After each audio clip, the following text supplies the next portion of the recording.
spice up your life.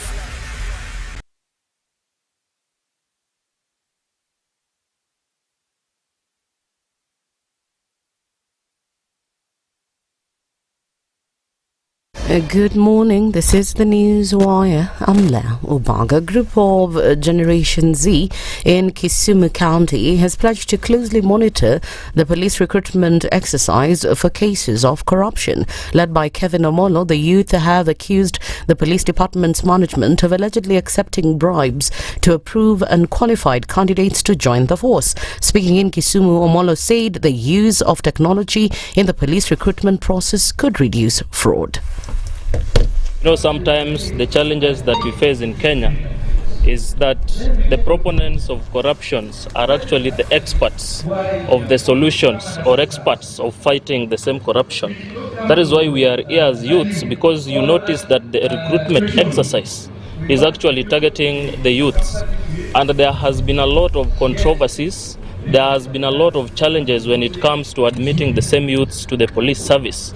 This event comes as in Eldoret, Commissioner Edwin Cheleget says that the process will be free and fair from any cases of corruption. Sisi kama commission tuko na hii mchakato mpya ya kuhakikisha kwamba maneno ya ongo haitakuwa katika process ya recruitment. One, these regulations, kuna vile tutafanya vetting ya maafisa ambao wataenda kufanya shughuli ya kuandikisha wafanyikazi wapya wa polisi. So hiyo vetting ambayo itafanywa ni kuhakikisha kwamba we get people of integrity to carry out the exercise katika Jamhuri ya Kenya nzima.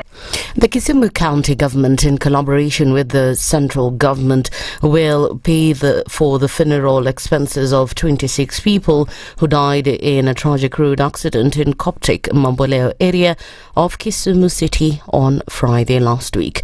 County Governor Professor Nyamweya said a joint funeral service will be held at Naki Primary School grounds in Nyakach constituency on Saturday this week. This comes as some Nyakach community leaders have called on the government and Good Samaritans to come forward and help the families affected by the crash.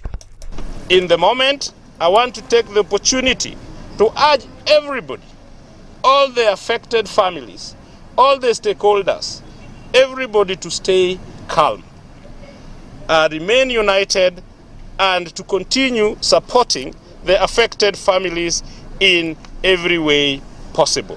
Deputy President Rigathi Gachagua will still be required to record a statement on allegations that President William Ruto met 3 Al-Shabaab leaders in Mandera to discuss business. Interior Cabinet Secretary Kipchumba Murkomen maintained that such allegations must be investigated, at the same time dismissing Gachagua's claims as sensationalist.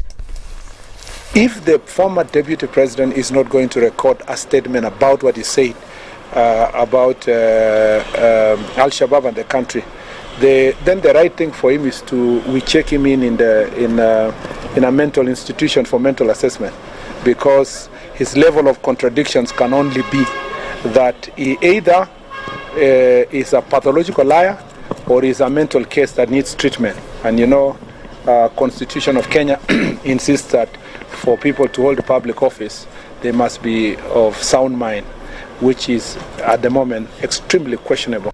Meanwhile, Deputy DCP party leader Cleophas Malala has warned Murkomen against arresting Gachagua on his arrival back to the country from the US. And journalist Okoh Elias Maverick has announced plans to vie for Nairobi Women Representative come 2027. She has promised to offer good governance to Nairobians, besides making sanitary towels affordable and rehabilitating 10 mums. And finally, in the international scene, President Donald Trump said on Monday that his administration is looking at reclassifying marijuana as a less dangerous drug and potentially lower criminal penalties, but no final decision has been made. Speaking to reporters at the White House briefing room, Trump said a decision could come within the next couple of weeks. That's the News Wire. I'm Lea Ubaga.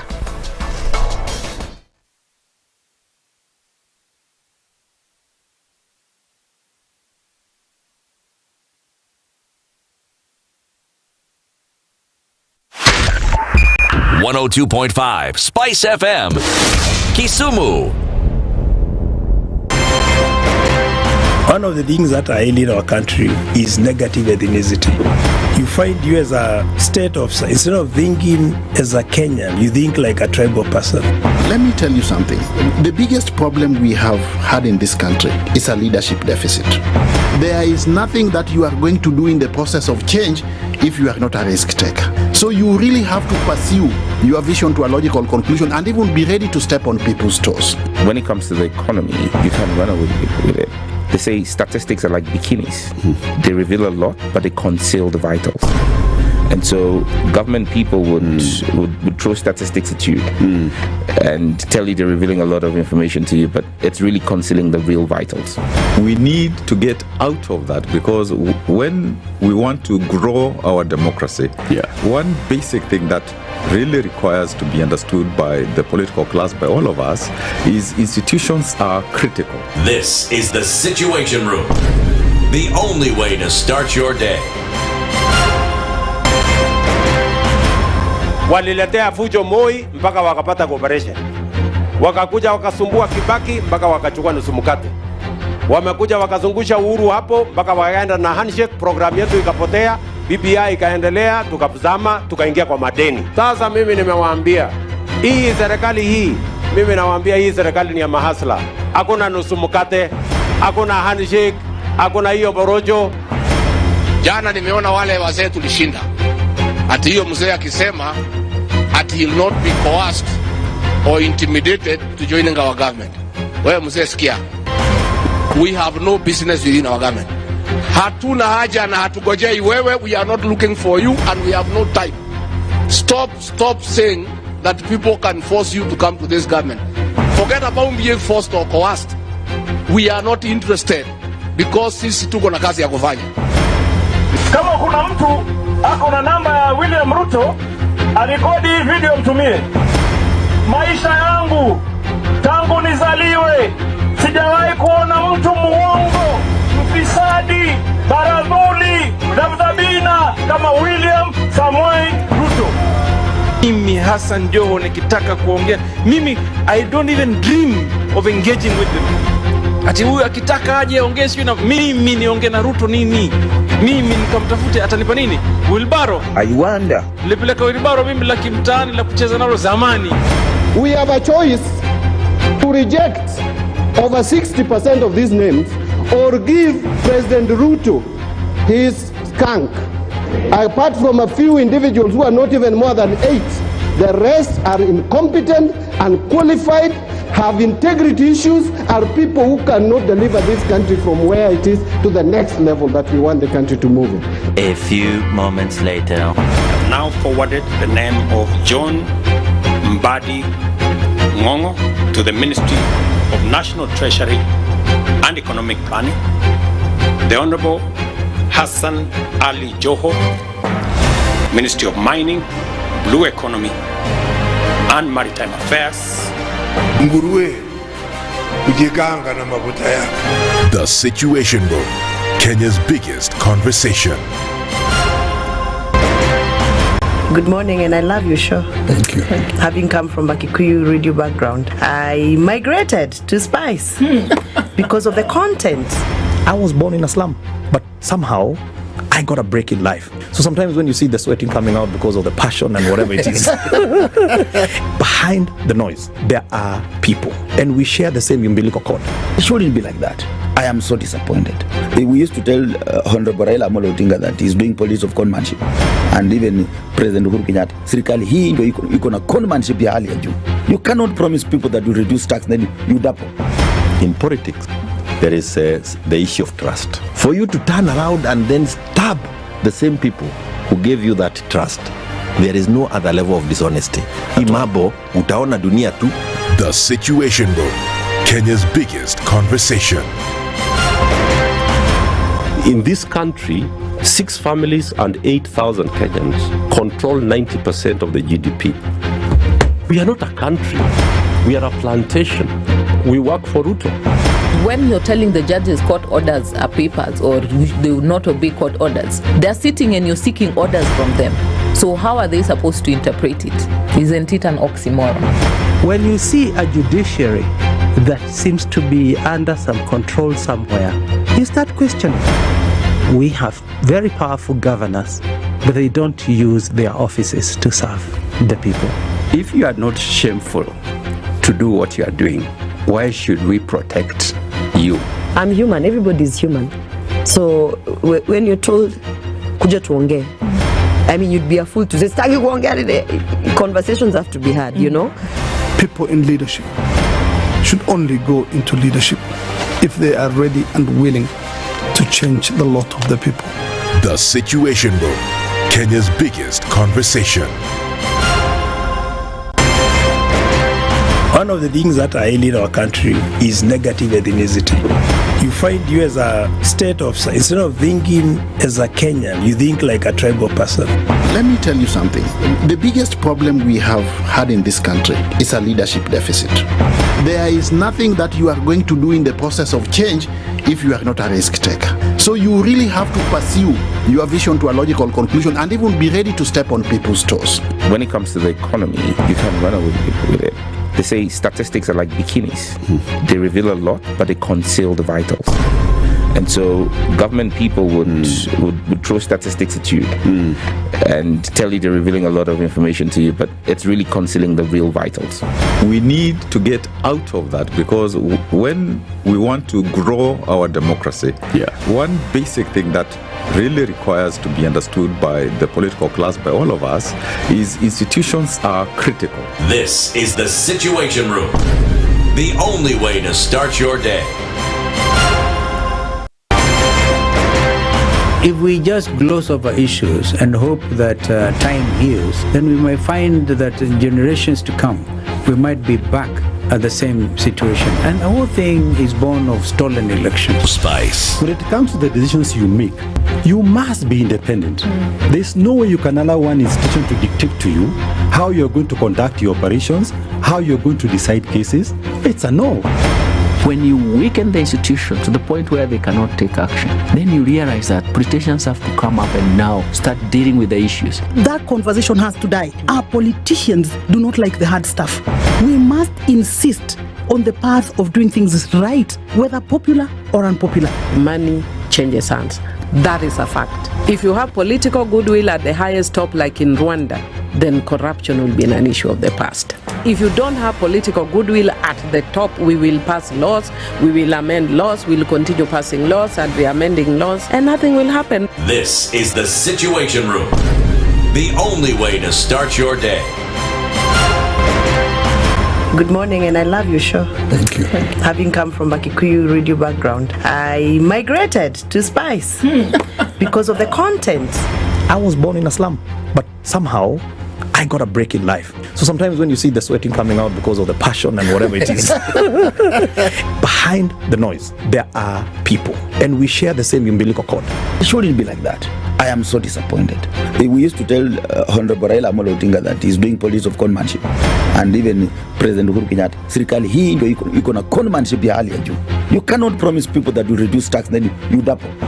In politics, there is the issue of trust. For you to turn around and then stab the same people who gave you that trust, there is no other level of dishonesty.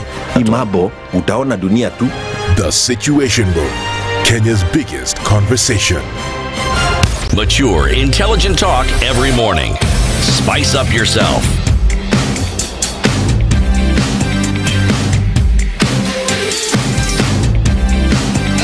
Mornings done right. 94.4 SpiceFM. Okay, we are here. Tumewasili. Tumefika wapi? Sasa hivi. Kama si sasa. Sasa hivi. Now. Kama si sasa ni sasa hivi. Yes. All right.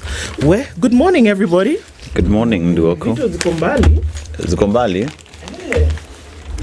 Bring it closer. Zikaribie. We're good now.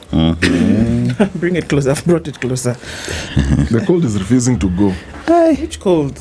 It was drizzling in the morning. Yeah. Really? Yes. It's raining in your world. Huh? It's raining in your world. I've got sunshine on a cloudy day. When it's cold outside, I've got the month of May.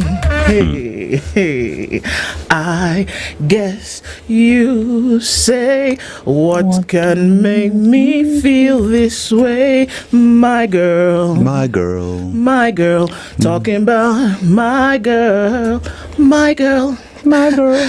Hey, good morning. Good morning. It's not my fault. It is Okari who put the song in my head. Okari, it is your fault. Take the blame. Tomorrow I'll say it's hot.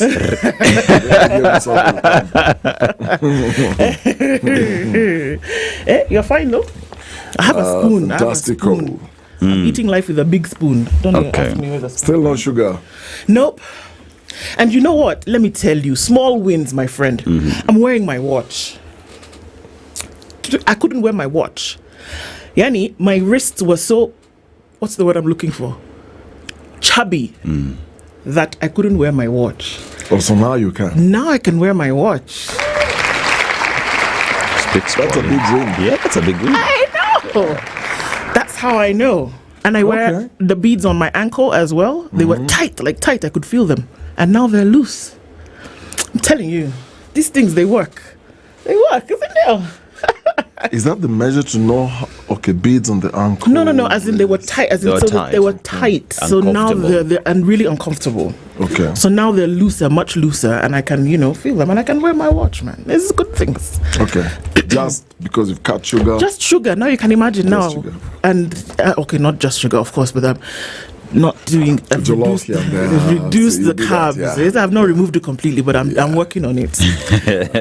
Don't worry. I told you, carbs is like cocaine. Delta man not fit live without chopping pounded yam. Why? We must eat egusi with pounded yam. Delta man may not fit survive. So we're trying. Okay. This fit farm didn't take pounded yam into consideration. It's okay. It's okay. We survive. It's cold. It is cold. In your world? It is cold. I'm so sorry. I left the house. It was drizzling and I was like, yo. I think I was the only one. You were quiet the entire time when she was about to hammer me. No, kuna baridi. I was all in a balaclava and whatnot, so hey. Imagine you guys will be okay. Yeah, we'll survive. I promise you. You'll be fine. And I saw guys on bikes in the morning. I'm like, bikes as in bicycles or nduthi? No, nduthi. Nduthi. I'm like, what is so early in the morning for nduthi? Like, what do you mean? You know what time life starts in the morning? It's so cold. People are, up and at them really, really, really early. And have you guys seen Lydiah? Yes. Lydiah is in a blanket. Amejivalia ngozi ya kondome. As in, I'm feeling warm on her behalf. She just looks warm. She just looks really warm. Yeah, absolutely. So it's the 13th. Am I taking? It's the 12th. It's the 12th. Yes. Otherwise known as the 13th. Okay. Yes. It's the 12th of August. It's Tuesday, and we're getting into it, guys. Good morning. Welcome. We've established that Dennis Okari is fine. Dennis Aseto is fine. Lydiah Maina is fine. Even Frank Mwakirani is there. Wave at us. Thank you. Frank is on the side of our sister station, Radio Maisha, but making things happen in the background. So good morning, everybody. And Karibu getting into the show this morning. It's Tuesday. And let's let you know some of the things that we'll be talking about today as we get into things proper. Shall we? So there, unfortunately, there have been many accidents in the recent days, in the last couple of months. Very dark August. Very, very. And then leading into the month, unfortunately, we have had many more accidents that we would like to even discuss or to talk about. There's a lot of road carnage, and we're going to be having a conversation. Let's start at what's happening at 9 a.m. The road carnage crisis, we'll talk about that with the president of the Matatu Owners Association, Albert Karakacha, as well as David Njoroge Kiarie, who is the chairman of the Road Safety Association of Kenya. What's going on? How can we curb it? How can we make things better? The vehicles in which we are getting into every day, are they of safety standards? We'll ask that as well as we have that conversation at 9. We'll backtrack to 8 o'clock, where due to public demand, the Senator for the Republic of Kenya from Busia County is one Okoh Mtata. He'll be talking with us about accountability in public spending and who guards the national purse. He'll join us at 8 o'clock. And then, bariatric surgery. Have you heard of it? Effective options for weight loss in Kenya. People are doing things. There's a doctor, his name is Professor Almantas Malekas. He's a founder and head of surgery at the Norris Weight Loss Clinic. We'll be having a conversation about that and interventions that are being used in this modern day. You could do it my way or you could do it that way. Let's have that conversation with the good professor at 7 o'clock. That's what it looks like today at 20 minutes after 6 o'clock. Our live streams are up on Facebook, YouTube, and on X. This is The Situation Room. Dennis Nju and Dennis with you today. And as we get into those conversations, our audience on KTN, good morning, everybody. Clicking in to radio around the country, the region, and indeed the world. Welcome to the conversation where we comfort the afflicted and afflict the comfortable. Good to have you here this morning. And we'll say hello to you in a minute after Dennis tells us what the Botswana are saying. The Tswana this morning are saying, you cannot chase two antelopes at once. You cannot chase two antelopes at once. Okari, how would you interpret that today? Nimekuangalia. Okay. You can't chase two antelopes at once. For me, it speaks of focus. Yeah. When your mind is scattered, you're looking at too many things. You're following or chasing too many things. You'll be unstable. Number one. 2, you'll be slow in making decisions. Number 3, it will slow you down. So you know how they say, don't confuse. What is it called? Don't confuse speed for progress. Yes. Like you can be running so fast, but doesn't necessarily mean that you're progressing. True. No? And so it's simple. I think the Proverbs from Botswana are so self-explanatory. They don't want to complicate things. It's just the way life is. Like you can't chase 2 girls at the same time. I know a guy who can. Okay, sorry.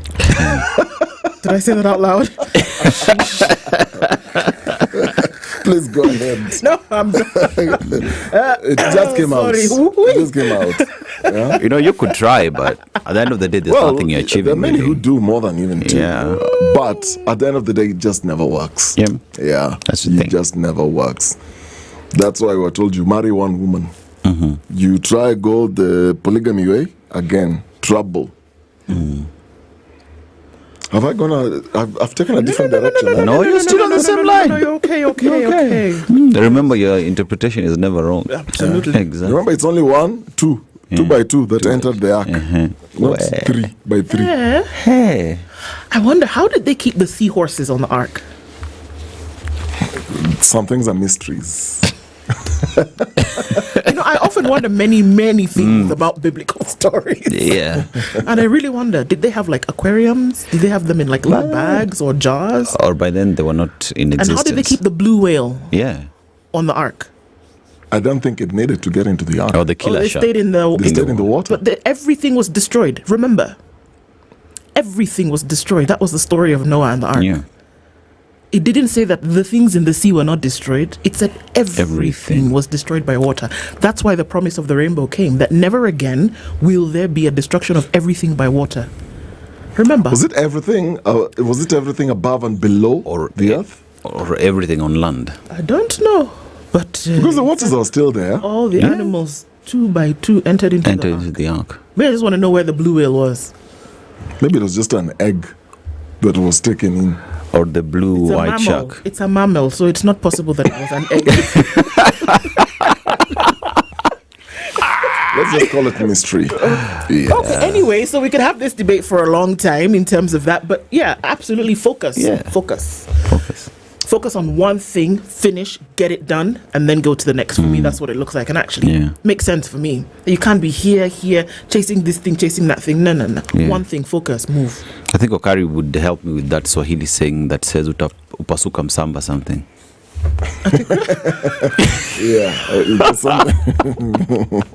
What?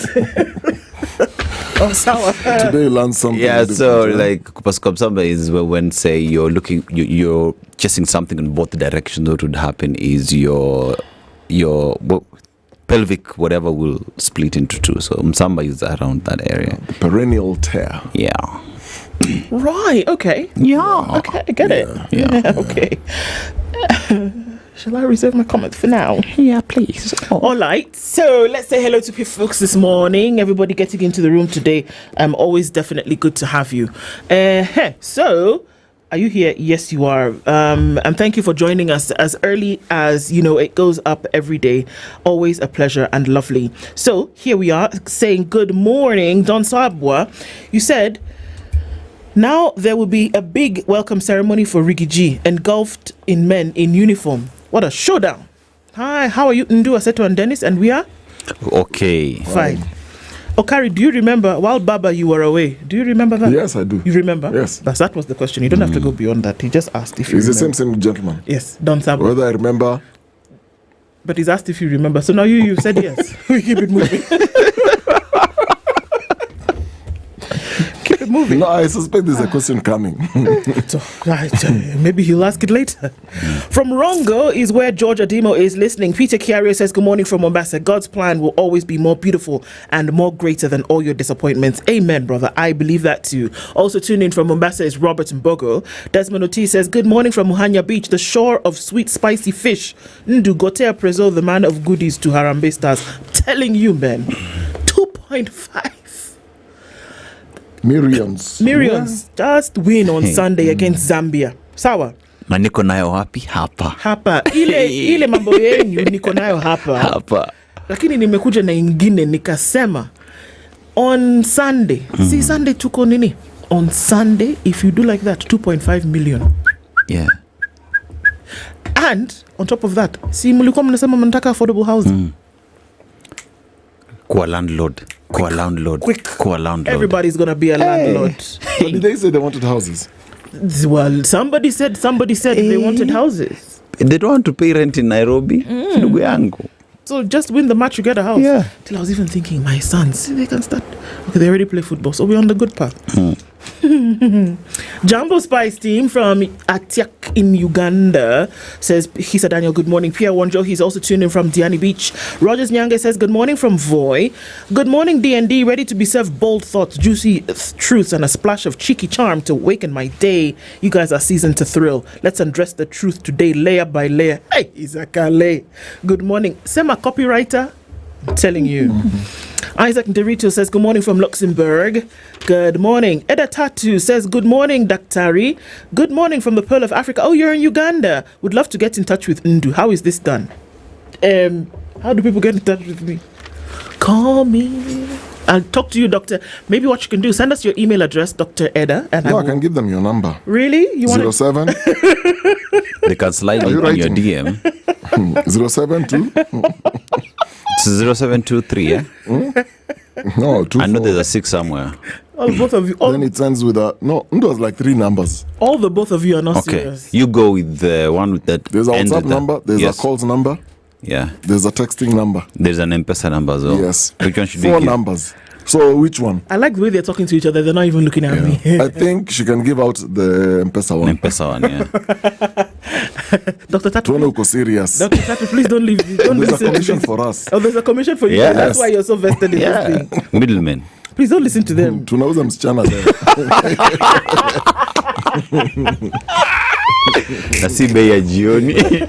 Si bei ya asubuhi. Exactly. Bei ya baridi. Yeah. I don't blame you guys. To the highest bidder. Let the bidding start. Tunauza msichana leo. So George Gashoiri, good morning. Ndu Dennis and all Spice fans and friends worldwide. So yeah, Dr. Eda, just send us your email address and then we'll see what we can do. It's been a minute since I watched the live shows. I know, Sir George, where have you been? Always good to have you back in the room. Let's go. Good morning, guys. This is Erica Ward tuning tuned in this morning. Murio6222 says Mugeni from Tarakanidhi. Mashari and Jerry tuned in this morning from the Pacific Northwest. Kitengela Tukundani says Mudhoya Fyaka. Man P says, good morning watu wangu. I'm present like the corruption in Kenya Kwisha. Hey, kila laheri ndugu zangu. Leo says, good morning. Ndu Dennis and Aseto. Good morning, says Princess. Ndu, good morning. They call me blessed because I'm blessed. They call me favored because I walk on favor. I walk in grace because grace has to be extended full force. Indeed. Very good morning, Spices, says Vincent Dishu. Michael Olande says, bonjour, my good people. Bonjour à toi. Rogers Lai says, Abalheri from Mombasa. Tupo. General Issa Mavenge is tuned in from Ukunda. Jennifer Tenya, good morning, sister. Good to have you back in the room. Tibbs Muge says, good morning, Spice FM. Good morning, Karibu as well. Chris Mora says, good morning. Great team, DN and D squared. Christina A says, good morning. Moirori Njane says, good morning, tuned in. Through football, Kenya can rise again. I'm telling you, sports. We've done sports for entertainment, sports for education, sports for peace, sports for so many things. I've always been a proponent for it. It can be used, actually. Duke, we see you. You say what? You said one term. Jared Dolan says she's always in a great mood. Good morning. Is this me you're talking about? Good morning, good morning. Try to put a smile on your face. You're never fully dressed without a smile, they say. Geraldine Ochieng says, good morning, Wakenya Wapenzi. Good morning. Wafuko James says, good morning, Ndo and the Dennises. Tuned in from Kikambala in Kilifi. Wangi Juma says, good morning, how are you all this blessed Tuesday? And you say what? Hello? How are you all this blessed We are blessed. We are blessed. Thanks. They're bless here. you too. Bless you. Bless you. Bless you. Bless. Bless.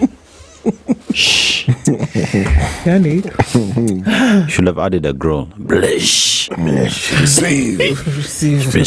And you look away like it's not you who said it. Anne Purnell, good morning to you, sister. Thank you so much. Nyakundi Emmanuel says, good morning, Team Spice. What's your take on Gachagua accusation? For me, it may be true. Well, let's see. Iregi Wajohi says, good morning. Give us our morning dose. We're here, bro. Bwangi Juma says, why all the entire party energy? We've got energy. It's got to be the Mandazis.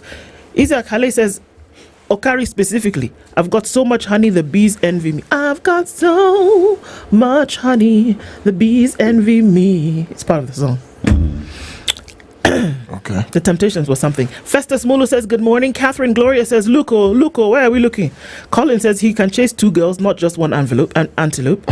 Not just one envelope. You continue chasing. You chasing the envelope. You chasing the antelope. Colin's chasing the two girls. Yes. Tapasuka msamba. Continue. Utararuka. Raru. Endelea. Sheesh. Even Zakomo says, good morning from Kino.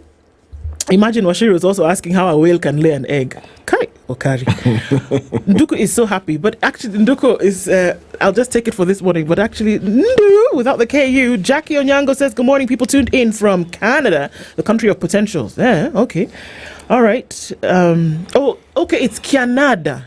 There's a place called Canada. I was corrected. It's not Canada, but she has said Canada, so we'll go with Canada. Mato says, good morning, tuned in. Tulichunga Gachagua.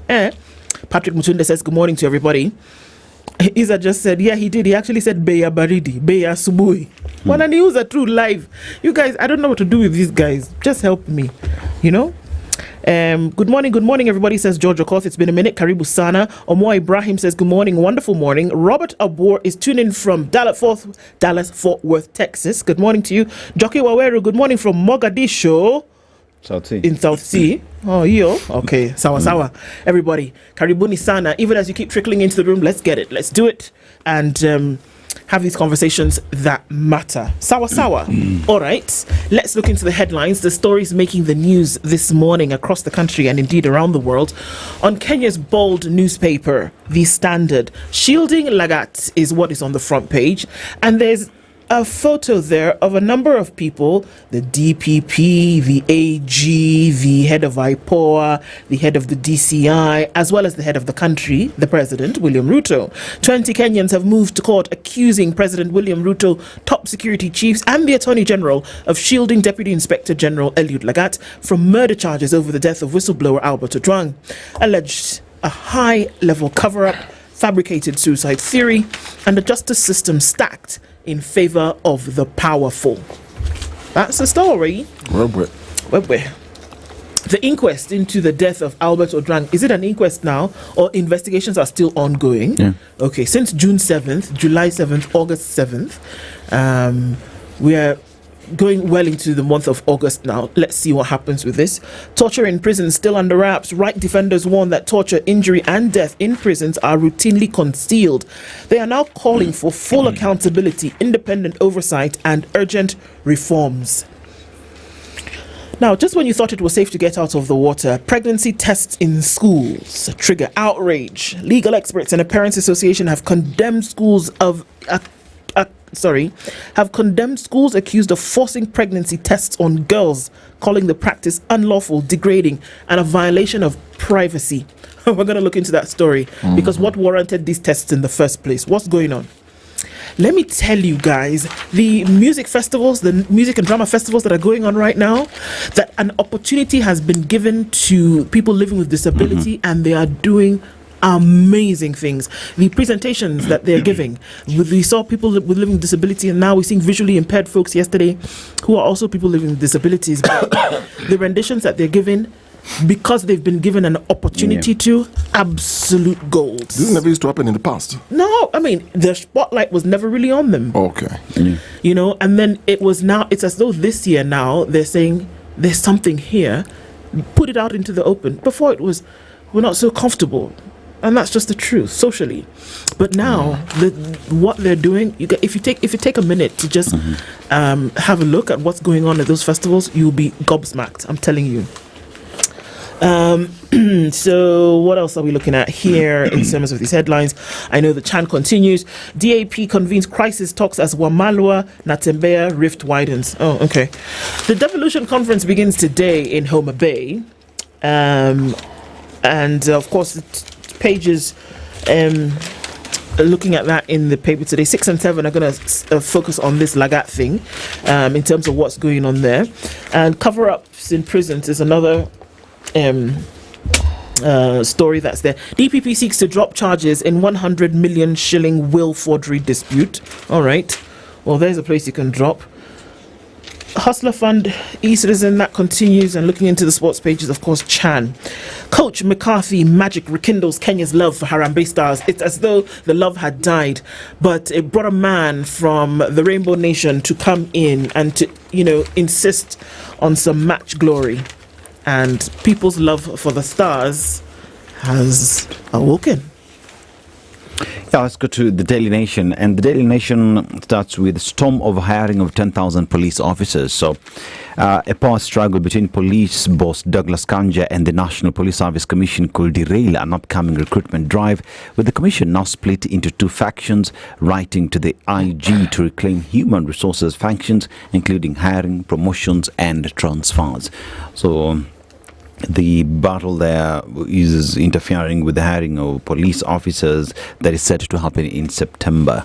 Now, more millions houses offer for Harambee Stars. That's President raises cash reward to each player to 2.5 billion shillings should the national football team win Sunday's match against Zambia. And 8 billion shillings claimed for civil servants, tutors probed. Now, insurance is the matter, and Senator petitions House to investigate unpaid health insurance claims for families of public servants who died or were injured while on duty. The picture there is for CEO Shah, that is Mercy Mwangangi.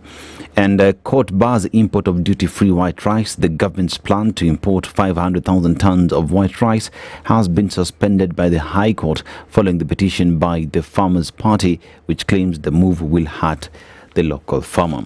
And there is a sad story here on cancer patients running out of life-saving drugs. And there is one, Gatam Waigwa, who took his final dose of life-saving cancer medication yesterday. The 70-year-old retired anesthetist now faces an uncertain future without a comprehensive deal with the Social Health Authority, SHA.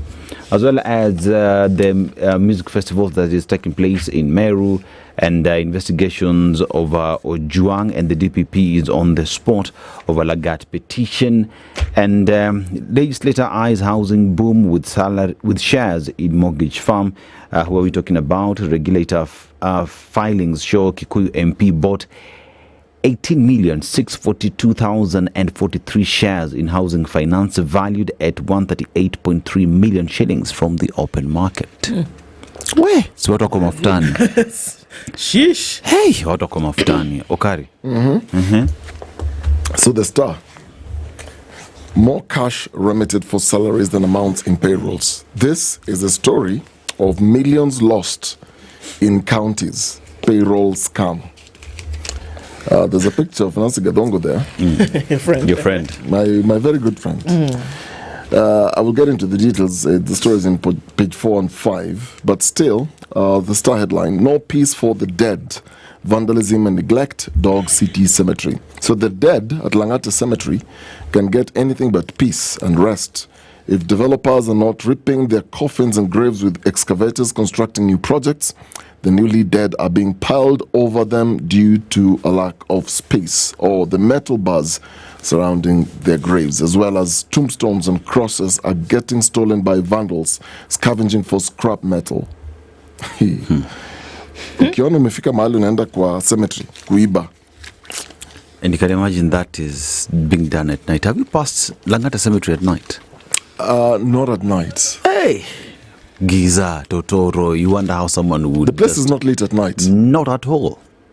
Not at all. Then it makes sense, because the watchmen at the facility are saying they only pay specific attention to graves whose families pay up for extra protection. So the families that will then, chunga mtu wetu, and you continually keep paying. But for how long do you keep paying? And the dead at Langata Cemetery are literally alone. So the story is the place is very expansive. So it's almost 120 acres. And the security officers there, like Aseto you're saying, it's Giza, Totoro. They don't have enough security officers to guard it. It is also not fenced, meaning there is easy access by anyone. You can walk in, steal a tombstone, metal cross, or even coffins and go. Let me ask you, is it not a city council institution? It is. It is. So it's government? Yeah. Okay. It's not private? No, it's not private. No, it's not. Okay. Yeah, it's not private, but it has never been full. Every day, mostly Fridays, if you pass through the place, the burial is taking place. Yeah. And so there was a time, this some time back, a story was covered how then, ukimaliza mwaka moja wanafukua, so you find their coffins are piling on top of each other. And then after some years, they get everything out, then the place has never been full. And there was a time the place was almost getting grabbed. That's the other thing. Yeah, and there is also that time when I think the former clerk was supposed to, the land was supposed to be purchased, and there was an entire scandal around it and whatnot. So, I'm surprised. Yeah. But sincerely speaking, who would want to grab Langata Cemetery? Then you put up apartments. Now watu wataishi hapo. On the like you live there. I don't understand. Would you live there? No, I couldn't. But there's someone bold enough to grab Langata Cemetery, put up projects. The love of money is the root of all evil. Yeah, totally dark out here. Yeah. Out here, you think something is cringe-worthy for you? Out here, the fear is gone. Even the fear of the dead is gone. Bora pesa, my friend. Bora pe? Alafu usiku nalala vizuri. Kabisa. Because your apartment is on ground floor. In fact, you sleep twice. Wake up, look around. Chini yako basement years and years. Casper and his friends are pushing. Okay, I think from where I come from, you cannot do such things. Let's go back to this story of Nancy Gadongo. So, county governments are losing millions of shillings through systematic payroll manipulation. Excessive, so tuanze na 1, systematic payroll manipulation. 2, excessive hiring. And 3, payment of ghost workers. This is a new report by the Auditor General. The special audits on payroll management for all 47 counties, even as devolution conference starts when? Today. There's an audit report on all the 47 counties covering 2021 to 22, 2022 to 23, and 2023 to 2024. So all those years, exposing potential widespread fraud and mismanagement. They detail cases where many county workers are even sharing bank accounts, receiving allowances they do not qualify for, and falsify their birth dates to delay retirement. In some cases, counties remitted more money to banks for salary payments than the amounts recorded in their payrolls. Remember when there was a time I said we are running these institutions on a Word document, not even on an Excel, because Excel at least will give you a formula, even if you're cheating. This is a Word document case. So, counties are remitting more money to banks for salary payments than the amounts recorded in their payrolls, resulting in excess expenditure. Now, many still rely on manual payrolls, which are easily manipulated. Let's look at a few cases. In Baringo, the Auditor General uncovered suspected cases of date of birth falsification by at least 79 employees, raising concerns of manipulation. The workers received a total gross salary of 1.98 million, and the report also highlighted potential cases of ghost workers drawing salaries from the county government. So when the auditor requested physical verification of at least 40 employees, but 5 failed to present themselves. So those 5, you take a cluster of, let's say, give me your first 40. Okay. Out of the 40, a few show up. So this is a head count. 5 don't show up. You take another cluster, then you get another number of people who are not showing up. But the payroll is showing these people are earning money, salaries and allowances. Now, we go to Bomet. The wage bill stands at 39% of its revenues, exceeding the limit of 35. So 39% inaenda wapi? Kulipa mishahara. Okay. The county lacks annual recruitment plans, leading to haphazard hiring. The special audit identified 141 employees with inconsistent dates of birth. So Kenya inchi yangu. Kenya inchi. Okay, let's go to a similar situation. How do you have an inconsistent date of birth? As in today you were born on August your ID 12th. showing a different date from your birth, date then in the of file certificate. it's Certificate. September 14th. File is showing something different. Yeah. Nice. Same person. Yes, same person. Nice.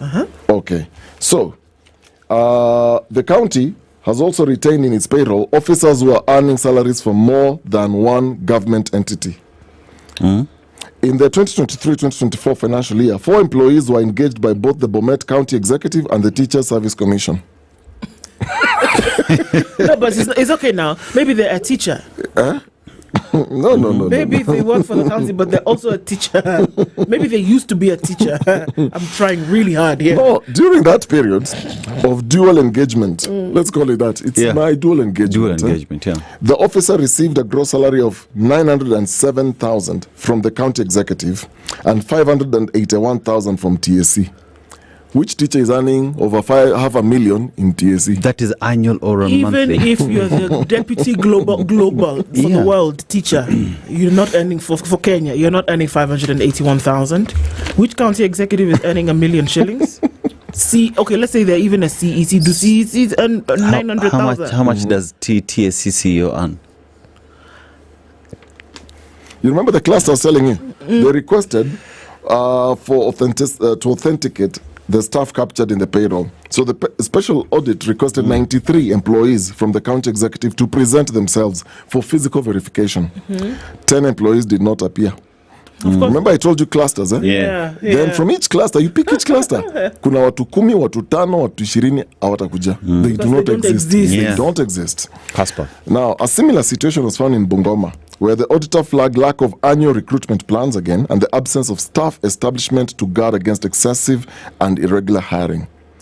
Similarly, Gadongo cast doubt on the integrity of date of birth records in the payroll system, as 19 employees at contradicting dates. So it's a spectrum across all these counties. I don't want to go into too many details. So the use of the manual payroll system for salary processing is obviously vulnerable to fraudulent payments. Yeah. Yes. And there's a lack of proper verification. In Busia, the auditor flagged lack of recruitment and staff establishment and raised concern about integrity of date of birth again. This is in where? In Busia. Further, the auditor cast doubt on the existence of 21 employees who earned a gross salary of 71 million during the year under review. 71 million. This is Busia. God. 21 employees earning 71 millions. Wait, that's per person 71 annually. No, 21 employees.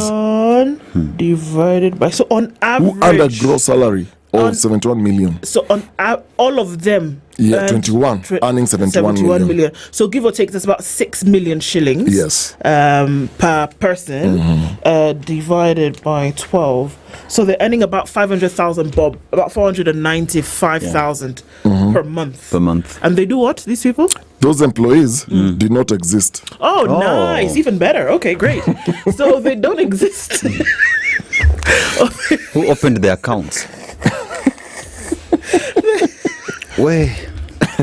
Now, a similar situation was found in Bungoma, where the auditor flagged lack of annual recruitment plans and the absence of staff establishment to guard against excessive and irregular hiring. 19 employees had contradicting dates. Okay.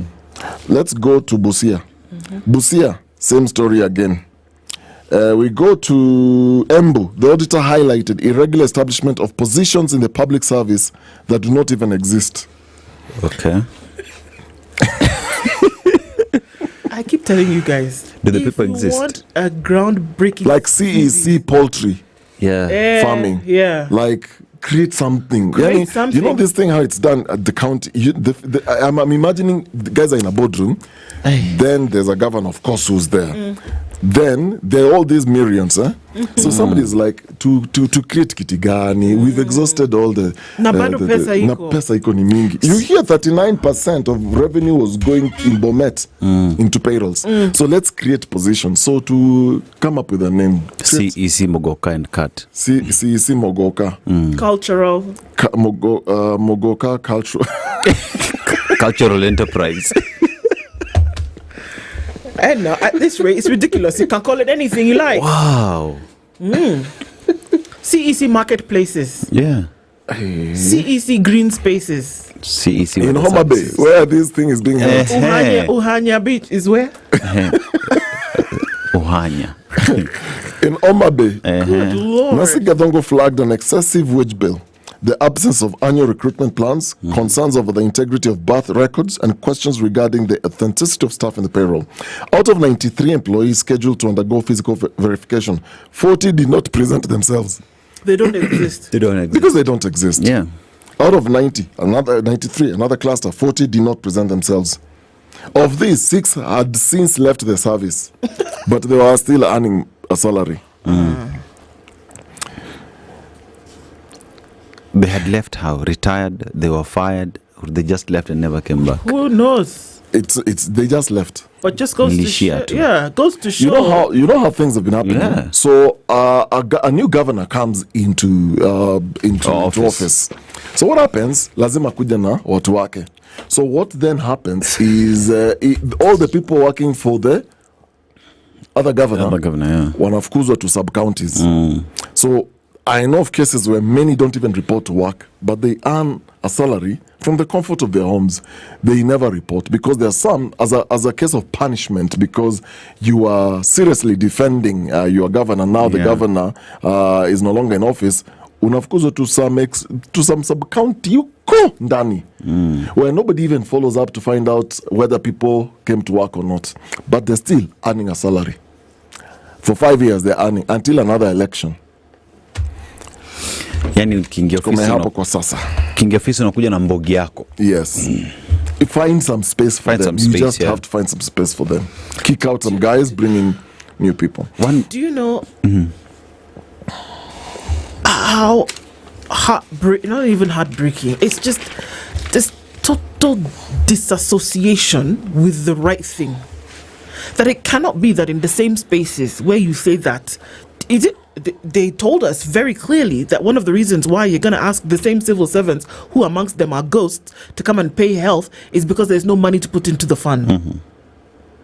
How many times do we have to say things like this? And why we say them is that, you know what? Unfortunately, and please, today, what did you say today's date is? 11th of August. Abi 12th. 12th of August. Today, I've said it boldly with my full chest. Let them prove me wrong. That all these monies that we've seen missing, all these ghost workers that are now sharing, all of these things that they've said is a terrible thing, how many millions, 71 million gone like that, I bet you that money will never be recovered. Nobody will be prosecuted. Nobody will be named. Nobody will be brought to book. That money is gone. The auditor report remains a report. It's going to go up in flames or gather dust on a shelf somewhere. Nothing is going to be done about it. I will take pleasure in the day that somebody proves me wrong. It will not. Look, the payroll fraud we're discussing here is not for last year only. This thing is from 2021-2022 financial year. Okay? So, I think one of the few people who's not celebrated enough in this country for doing a fantastic job is Nancy Gathongo. True. I mean, that woman, give her her flowers. Give her flowers. She consistently does her job, regardless of whether action is being taken or not. She will tell you. Her office gives recommendations, whether they're taken seriously by Parliament or not. At the end of her term, you will hold her righteous because she's done what she was supposed to do. She's told you how bad it is. Yes. She's told you the potential for this continuous bleed. She's told you. If you don't do anything about it, that's on you. The saddest part is with all the stellar work that Nancy keeps on doing, you find that now the body that is supposed to now pick up the matter, Parliament, is silent. And one would just ask this simple question: are they protecting themselves? Because it seems as though that's the case. Because if you're talking about politicians, so if we look at the money is being paid to Casper and crew, it is paid to an account. And if you just start following up the footsteps and the money trail, you will know where that money went to, who took that money. But we money talks. That's what makes it worse, Dennis. That's what makes it worse. The worst for me, the worst kind of sin is not that you misbehaved and then the worst is that knowing that it was wrong, doing it, and continually doing it. That is worse than being very aware of what you're doing, but you still continue to do it. True. They know who they are. The people in the counties, they know who they are. If they wanted to just double click, they could find out who they were. True. But they don't. Then you just let it go. Then you want in the same breath to come and complain tomorrow that you don't have money to send your children to school. In the same breath, you want to say that we cannot raise the development index because we don't have the funds. And the counties will still say we don't have enough money for the health sector. We keep asking for more money. I mean, we've been asking those questions here. So even the money that you're asking, the kidogo umepata, let's look at priority areas and let's look at how you're managing, even the small, before you start saying the national government is not necessarily giving you what you're looking for, and therefore there are functions at the county level that will grind to a halt.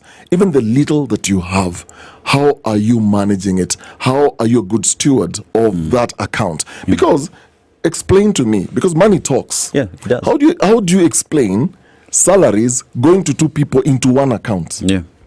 Like you walk into a bank, it's like opening a joint account, and you're a county officer, and two people earning a salary going into the same account. And they don't exist. And these people do not exist. Then explain to me how you have a wage bill at 39%, exceeding the 35% limit of your county revenues. So who is drawing these budgets? Ni watu wanakaa kwa, they're not even using a document, like get a printing paper. Tuandike na mkono. So si uyu tumlipe hii. 21 people in a county earning 71 million. How do you... It's greed that has gone to extreme levels. It is impunity because you actually, and that thing that you're talking about, just writing it on a piece of paper somewhere, it is impunity because number one, you wouldn't imagine that anybody's going to ask you questions. And even if they do ask you questions about that, you know that you already know that the practice is it is not going to, they'll even report it, they'll red flag it, but they know already that nobody's going to do anything about it. So it's impunity. You just behave as you like. Because question is, where are the county members of assembly with regard to flagging these? Their oversight role. They're quiet. By the time Nancy Gathungu is going to the counties, what kind of rot has already happened? What do you think MCAs are going to do? They won't do nothing. If MCAs are the ones getting the county deals, thank you. The procurement deals are going to the MCAs. Ile barabara mbili kopale, kale kashule kakopale, you have your millions there. You keep quiet. What the governor will do anything they want. Yeah. Because I'm telling you, I mean, this is our country. We know our own country. Unless we go into a reset, total reset button. You know the way you go to your phone, reset your phone, switch it off, and switch it off. You start putting your email address afresh. You start putting your name afresh, your profile, and everything. Maybe that's what we need because Nancy Gathungu will still do these reports. And to where we are, you know how we used to look at. You look at 1 billion, and it's a big headline. Today, you're looking at the monies that are lost. They don't even move you. It's because we've become so numb to even think through what a billion looks like. Right. If you put a billion on this table, 1 billion, what does it even look like? Then what can 1 billion do in your area? Absolutely. Those are the questions. And are we asking them? Where? You guys, it's 7 o'clock. We're going to come back and look at interventions for bariatric surgery. Okay, we'll look at that at 7. Good morning, 7 a.m.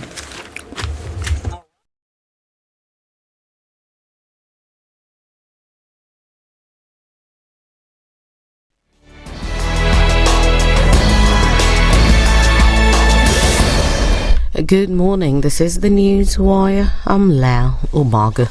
Kenya has recorded 2,933 road fatalities so far this year, with 80 deaths reported in just the past 4 days.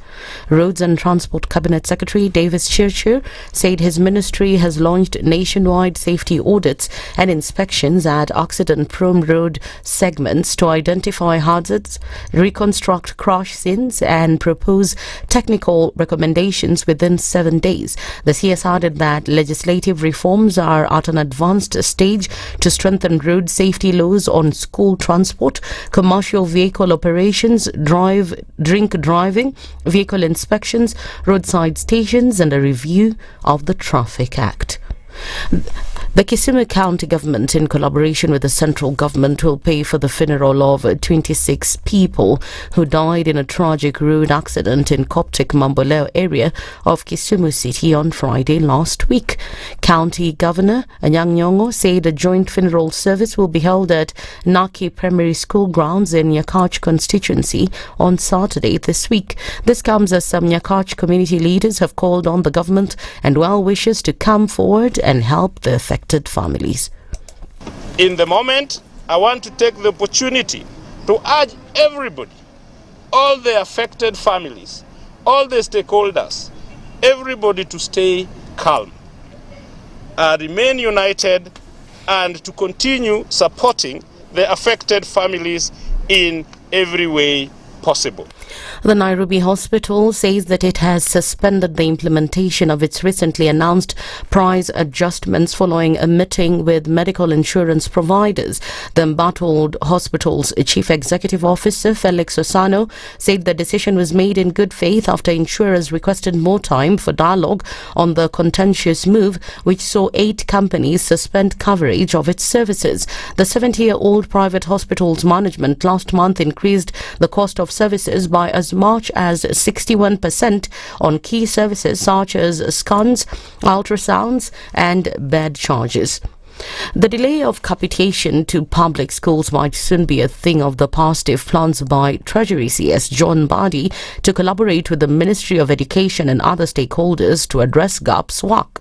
Speaking at a conference focusing on PPP, Mbadi emphasized the need for joint efforts to align funding with national education policies. This event comes as school heads and parents have expressed frustrations of the delays that have affected school activities. We are now reducing the cost of the school fees that is payable at the universities and colleges. And capitation, and I've spoken about this, that we need to provide more resources to be able to meet the minimum requirement according to our policy. And of course, I want to announce here that I've already invited my cabinet colleague from the Ministry of Education and his PSS, together with my PSS, to discuss on any funding gap that is there on capitation, to see how to fill that gap. And finally, Harambee players need not to worry, as each one of them will receive their 2.5 million Kenya shillings reward from President William Ruto should they beat Zambia in final Group A match of the 2024 CHAN Championships on this coming Sunday. Ruto reaffirmed his commitment to motivating the national football team, promising additional rewards for them. Twende polepole kwa masikizano, ndio msinichanganye. Captain, yes, sir. Una rekodi vizuri? Hapo kwa quarters tukipita 1 million affordable house, 2 bedroom. 2 bedroom. Sunday 2.5. Kati? Sunday 2.5. Sunday 2.5. Haya, tukipita hiyo ni semis. To quarters. Tukipita semi, mimi na upgrade ile affordable house kutoka 2 bedroom inaenda 3 bedroom. That's the news wire. I'm Lea Ubaga.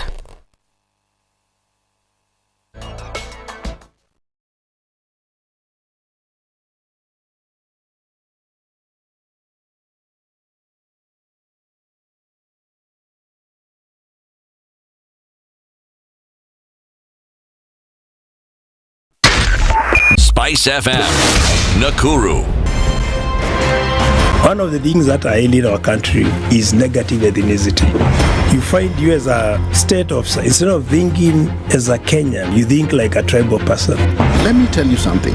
The biggest problem we have had in this country is a leadership deficit.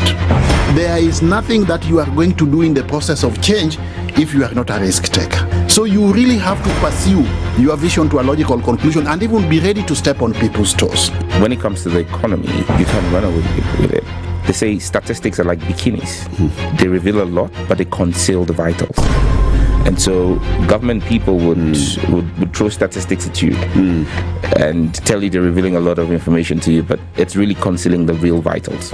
We need to get out of that, because when we want to grow our democracy, one basic thing that really requires to be understood by the political class, by all of us, is institutions are critical. This is the Situation Room, the only way to start your day.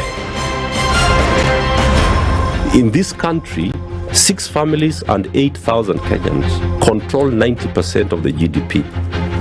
We are not a country. We are a plantation. We work for Ruto. When you're telling the judges court orders are papers or they will not obey court orders, they're sitting and you're seeking orders from them. So how are they supposed to interpret it? Isn't it an oxymoron? When you see a judiciary that seems to be under some control somewhere, you start questioning. We have very powerful governors, but they don't use their offices to serve the people. If you are not shameful to do what you are doing, why should we protect you? I'm human. Everybody's human. So when you're told, kuja tuongee, I mean, you'd be a fool to say, staki kuongea. Conversations have to be had, you know? People in leadership should only go into leadership if they are ready and willing to change the lot of the people. The Situation Room, Kenya's biggest conversation. Mature, intelligent talk every morning. Spice up yourself.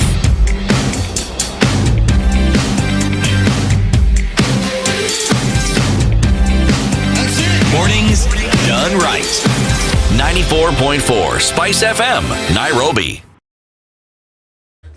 It's 8 minutes after 7 o'clock, and good morning. Welcome to the Situation Room this Tuesday morning, getting into the second hour of our conversations today. Ndu Dennis with you, and as we do, we're going to go into a bit of a healthy twist this morning into that conversation. But before we do that, Dennis, I want to connect you to the fast and most reliable internet connection, that is Safaricom Home Fiber Internet. And this time round, there's a very great offer. And the offer, you want to grab the offer right now because it's only valid up to the 31st of August. But let me just back up a bit. What do you get? You get double the speeds for 25% discount on the bronze, silver, gold, and diamond plans. And the welcome package, apart from the discounts and the double speeds, you also get a free router and zero installation fee. So if you're in Eldoret, you are in Baringo, you are in Mombasa, you're in Lamu, you get to enjoy all this, staying connected to reliable and fast home internet, whether you're gaming, you're watching videos, you're working online, or you just love high-speed web browsing. This is the deal for you. All you need to do is dial *400# or visit my Safaricom app to get connected today. Feels good to be home with Safaricom Home Fiber. fantastic stuff. And speaking of the stuff that we look into, when you want to ask yourself the question, what is going on with your wealth and how are you making sure that you plan for the future? There's never a better time to take control of your financial future. Let's face it. So when we say now is your time for wealth, we're not just throwing around a tagline. We're being deliberate. We're being deliberate with our money, our goals, and our legacy. Standard Chartered Priority Banking offers a comprehensive approach to managing your finances, meeting both your current lifestyle needs and your future aspirations. Whether you're thinking about starting a portfolio or you're streamlining your assets, the advice is personalized, it's strategic, and it's tailored to get you where you are in life. And I get it. When you've worked so hard to build something, trust and security are a big issue. And you want to be sure that you can, that whatever you've worked hard for doesn't essentially fly out of the window.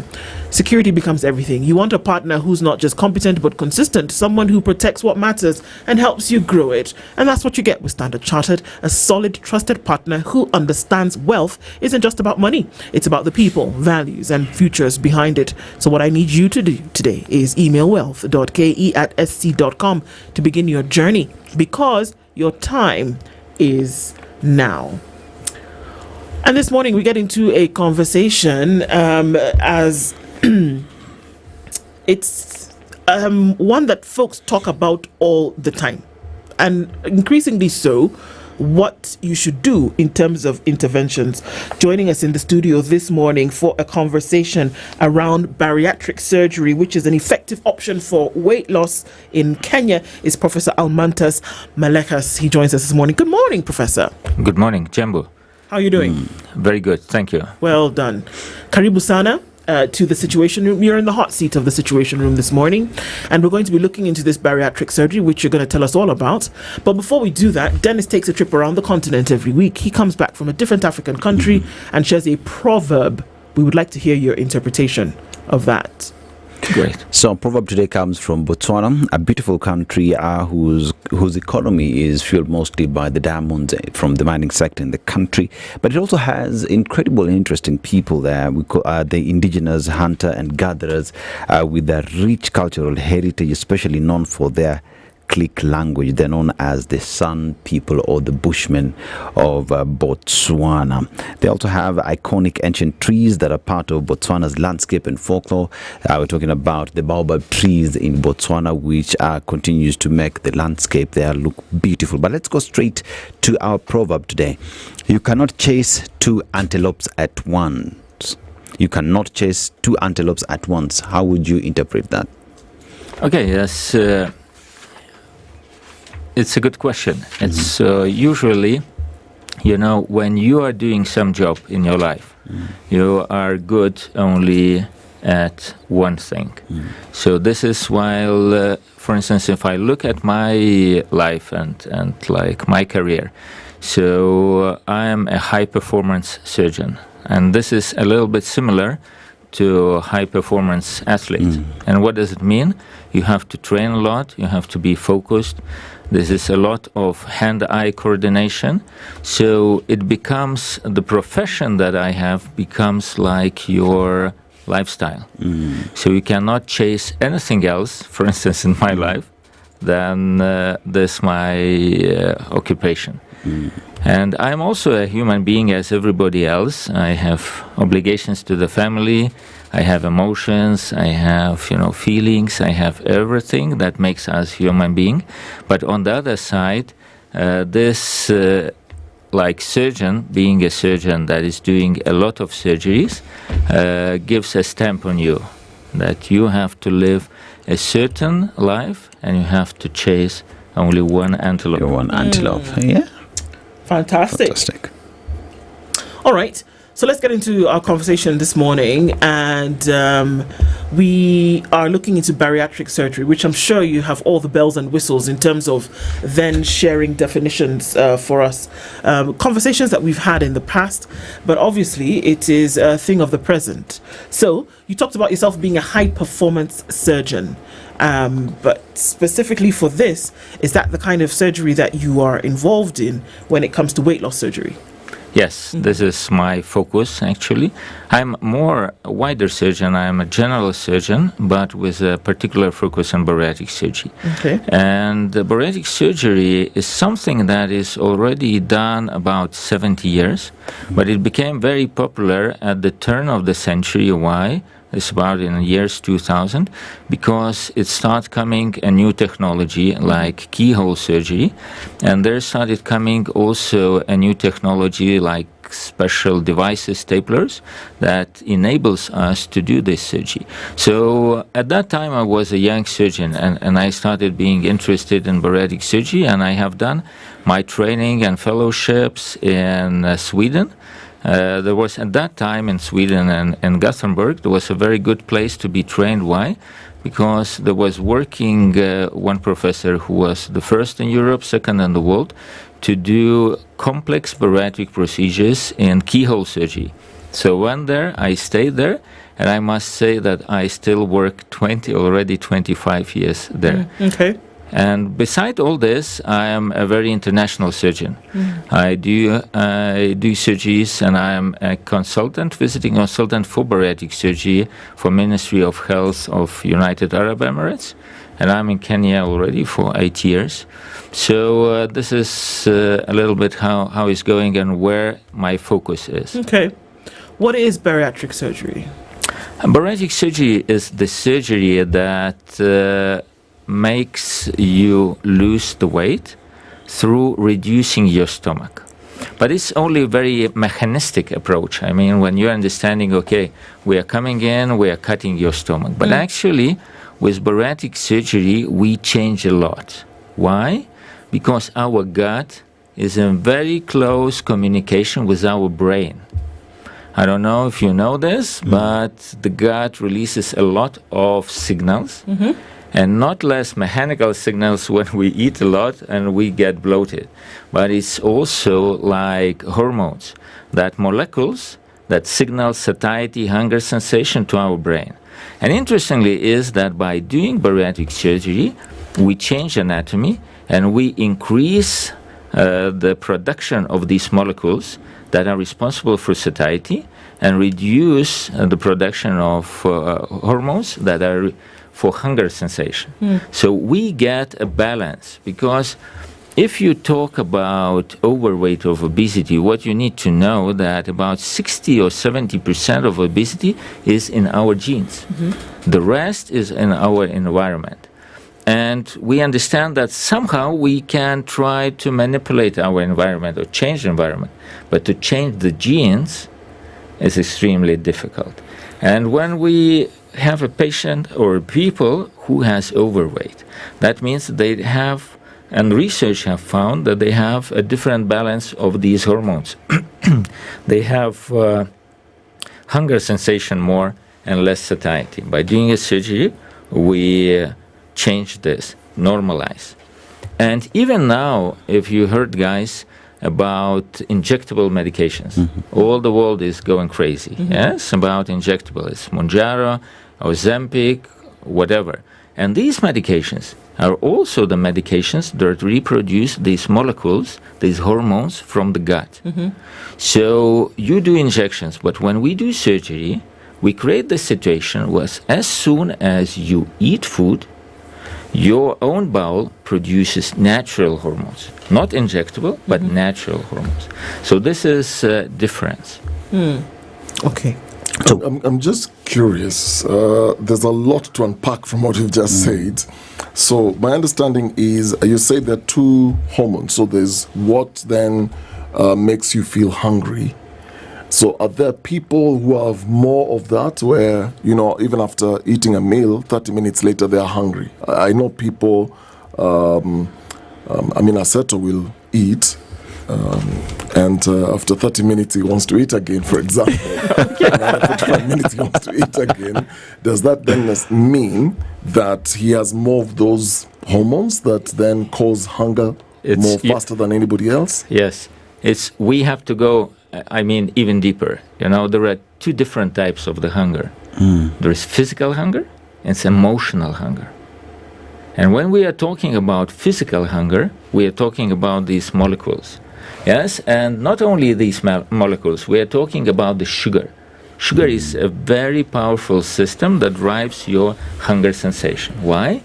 Because our brain works on sugar. This is the only fuel that our brain has is sugar. So that means that as soon as the sugar in our body or in the blood decreases, the brain starts sending the signals, please look for the food. But in the gut, as I said, there are separate hormones. There is some called ghrelin. This is a hunger hormone that also regulates, but this is already from the stomach part. When you eat, it decreases. But there is also emotional hunger. And this is, the most difficult to control. Because here you have to work with your emotions. And for instance, when we are talking, we settle the clinic here, and why we settle the clinic, why we need a multidisciplinary team, a lot of people around, not only the surgeon, because we need also some psychologists to change the behavior of the people, to help them to understand what drives their emotional hunger, not only physical hunger, but emotional hunger. And also, maybe all of you guys know also that when you're tired, you want to eat. Yes? You are, and this is also because you do not get that good control. Because you start not feeling your hunger, not feeling these signals that are coming, but you are concentrated on your emotions. And the emotions is driving your hunger. So one would ask the question, for a very long time when it comes to dealing with weight loss, easiest thing that one would say is check your diet, go exercise, but then again, here's a question where now we are dealing with the weight in a medical manner, so we're talking about dealing with these through surgery and whatnot. So what's the difference? Why would I lean more towards you as opposed to, say, diet and exercise? Yes, it's very good because you must lean towards diet and exercise. But the problem with this is that it does not help that much. We can ask the question why, because we started already our discussion with this, that is like most of the overweight is in the genes. And it's not that easy to change your genes. So when you go on the diet and when you go on physical exercise, the problem is not about losing the weight. The problem is about maintaining your lost weight, because it's everybody can lose the weight, but to maintain the lost weight is the most difficult part. And for instance, if we are looking at weight loss surgery, by doing a small stomach, you feel full faster physically. And then we're changing all these hormones that communicate to your brain. So we're changing, your satiety and hunger sensation. So this actually right now, the surgery is the main solution for the long term. Because even after surgery, you may regain weight. There is a problem also, but then there is a different option, because before the surgery, people have a bigger stomach. They can eat more. After surgery, they cannot eat more. But at certain point, when we are talking about emotions or whatever, at certain point, some of them, they start snacking a lot. We cannot make a stomach smaller than the nut. And if somebody is sitting, during the evening watching TV, taking some salted nuts, so they can eat and get pretty a lot of calories. But back to the question, why physical activity and diet does not work, or how we know that it does not work. I think you guys, from your personal experience now, I know that for me also, as for high-performing surgeon, I keep my lifestyle, I'm training, I'm running every day like 6 kilometers, but I know that even I'm exercising a lot. If I come back and I will take 100 grams of nuts, this is 600 kilocalories. Or my running calories that I spend, 400 calories running 6 or 8 kilometers is gone. So nowadays, the food is that available that is not that easy to maintain the balance. Earlier, like people were working a lot to make the food, and they had to eat a lot, and they were working a lot, they're spending a lot. But now this balance is gone. Nowadays people are spending about 2,000 kilocalories, but you can eat a lot. You can get a lot of calories. Okay. Is this altering of natural structure, and is there any damage to your natural system that could come about as a result of the surgery? Because you talked about you're reducing the size of the stomach, so it's not a staple that you can remove later. Are you cutting out part of the stomach completely? There are different surgeries, yes, but there are two most modern surgeries that I've done. One is called gastric sleeve, where you are cutting the stomach, you are leaving like 100 milliliters stomach like a tube, like a sleeve, and you're taking out that part of the stomach. But there is also other type, very popular also, that called gastric bypass, where you are cutting and creating small stomach, from the big stomach. So you're not throwing out your stomach. But I agree completely that we alter the system. We alter, and by doing this, we change. There is, for instance, what is needed after bariatric surgery. We need additionally supplements like microelements, calcium or iron, and we need vitamins. So that means that, like, whatever you do in your life, you have to look after yourself. And bariatric surgery is not an exclusion here.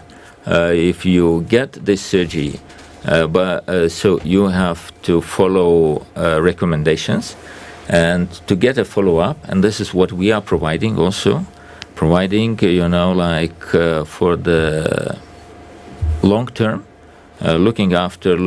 suggesting, giving some advices what has to be done. So you're going to have to be on these supplements for the rest of time after having the surgery? Yes, a lot of people like you are astonished about this and asking this question, but I say, look, when you get overweight or obesity, what are the diseases to follow? Can you answer me? What are the most common diseases that are in line with obesity? Diabetes. Yes. High blood pressure. What do you do for diabetes and high blood pressure? Well, you have to be on medication for the rest of your life, unless you turn around your lifestyle, or you do a weight loss surgery. Because with the weight loss surgery, we treat these diseases. What does it mean? When we do a weight loss surgery, so about 60 to 70% of people who has diabetes or hypertension, they don't need to take medications. So you change your diabetes medications, hypertension medications to the vitamins. Is it good or bad? Okay. So who is an ideal candidate for this bariatric surgery? Yes, ideal is a good word, because we have formal criteria for the people to fulfill, because when somebody is coming and says, please do a bariatric surgery for me, I would say that we are looking for the risk and benefits of this surgery, yes? And here we have been talking about long-term risk that people has to take, some supplementation and so on, but the health benefits are much more. You can prolong your life, like by 3 years and 20 years after bariatric surgery, you get more health and you get more, and you get also more quality of life or better quality of life. So looking at formal criteria, we have like body mass index. Body mass index is something that you estimate by your weight divided by height in square meters. And this body mass index, if body mass index is above 40, is recommended already bariatric surgery. If your body mass index is between 35 and 40, it's recommended when you have already the diseases that we mentioned together that are following the bariatric surgery. And these diseases are not only hypertension or diabetes, it's also like fertility problems for young women, polycystic ovary syndrome. This is also different joint problems and sleep apnea. It's a lot of other diseases that are together. So these are formal criteria. But what is an ideal candidate is an ideal candidate that wants this surgery and fulfills the criteria. So one would look at you setting up a clinic in Nairobi, and one thing that rushes into one's mind is the problem that bad. So the question is, why set up in Nairobi? Is there a greater need in Nairobi to speak? Yes, I mean, Nairobi is a growing city and it's a developing city, and this problem is growing. I mean, everywhere. Kenya is not an exclusion. If you look on the worldwide scale, why? Because of the lifestyle, modern lifestyle that we mentioned, that people are not exercising that much. The calories are very affordable, and also, everything. That we do, it has changed. So Kenya is the same. But why we started here? I think it's also that Nairobi is a place. This is like a hub for healthcare advancement in the whole region of the Africa, and Kenyans are very innovative people and they accept innovation. But this one but. Kenyans are not something different from else of the world. Why? Because I must mention here, obesity, also people feel that obesity, there is some stigma about obesity. People don't want to speak. They're shy about this. And this I see is something that we had in Western world like 25 years ago. Now there is a lot of change. People in the Western world are talking openly. They're doing surgeries. They're encouraging their relatives, their friends to do surgeries. But still here, we have to go further on and to show that this is a good way of treatment. And I think this is a challenge, but this is an opportunity. And this is, I think, an ideal place in Africa, sub-Saharan Africa, to do a clinic and to do such a work. All right, let's take a break at this point. We'll come back and look at some more details around this, and then probably now go into the actual surgery, and then coming out of it, on the other side of it, then what actually it means for candidates who then go through it. We're talking bariatric surgery, effective options for weight loss in Kenya. Professor Almantas Malekas is a founder and head of surgery at the Nord Weight Loss Clinic. He's here with us this hour. We'll come back at 28 minutes to 8 o'clock. We'll come back and discuss more after this.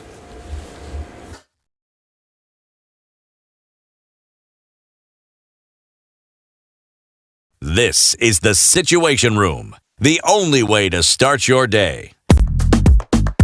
A little sharing goes a long way with Safaricom. Dad, thanks for helping me find those shoes on IG this morning. Your internet shopping skills are on point. Of course. Maybe William say. And thanks for sending me that TikTok dance. Ati mnasemaga it slapped me? Aki, Dad, no one says that. Mom, thanks for the call before the quiz. Who knew you'd be so good at remembering those dates? Well, I do try. And thanks for sharing those hilarious memes on the family WhatsApp group. I needed the laugh. My day was going sideways.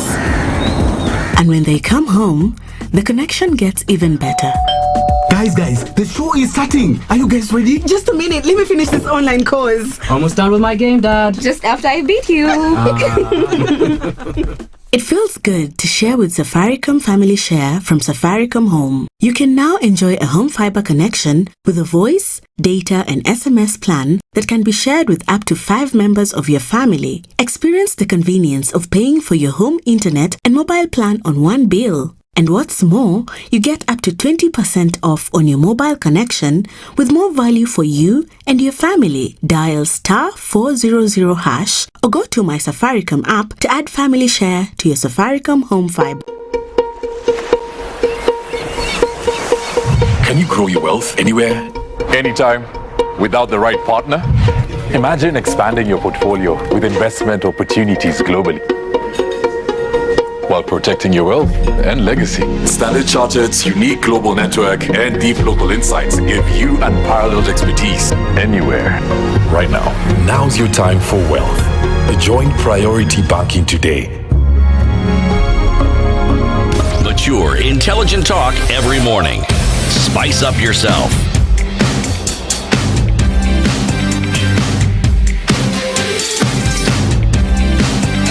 Mornings done right. 94.4 Spice FM. 25 minutes to 8 o'clock. We are having conversation this morning with Professor Almantas Malekas, who is a founder and head of surgery at the North Weight Loss Clinic. And we're looking at bariatric surgery today, this alternative for weight loss. And of course, even before we go into the surgery and then what exactly it entails, there are folks who make a case for, you talk about diet and exercise, reduction of sugar and all of these things. Do you take those things that having tried, they say when you look at certain medical interventions, they ask you to try certain other things before.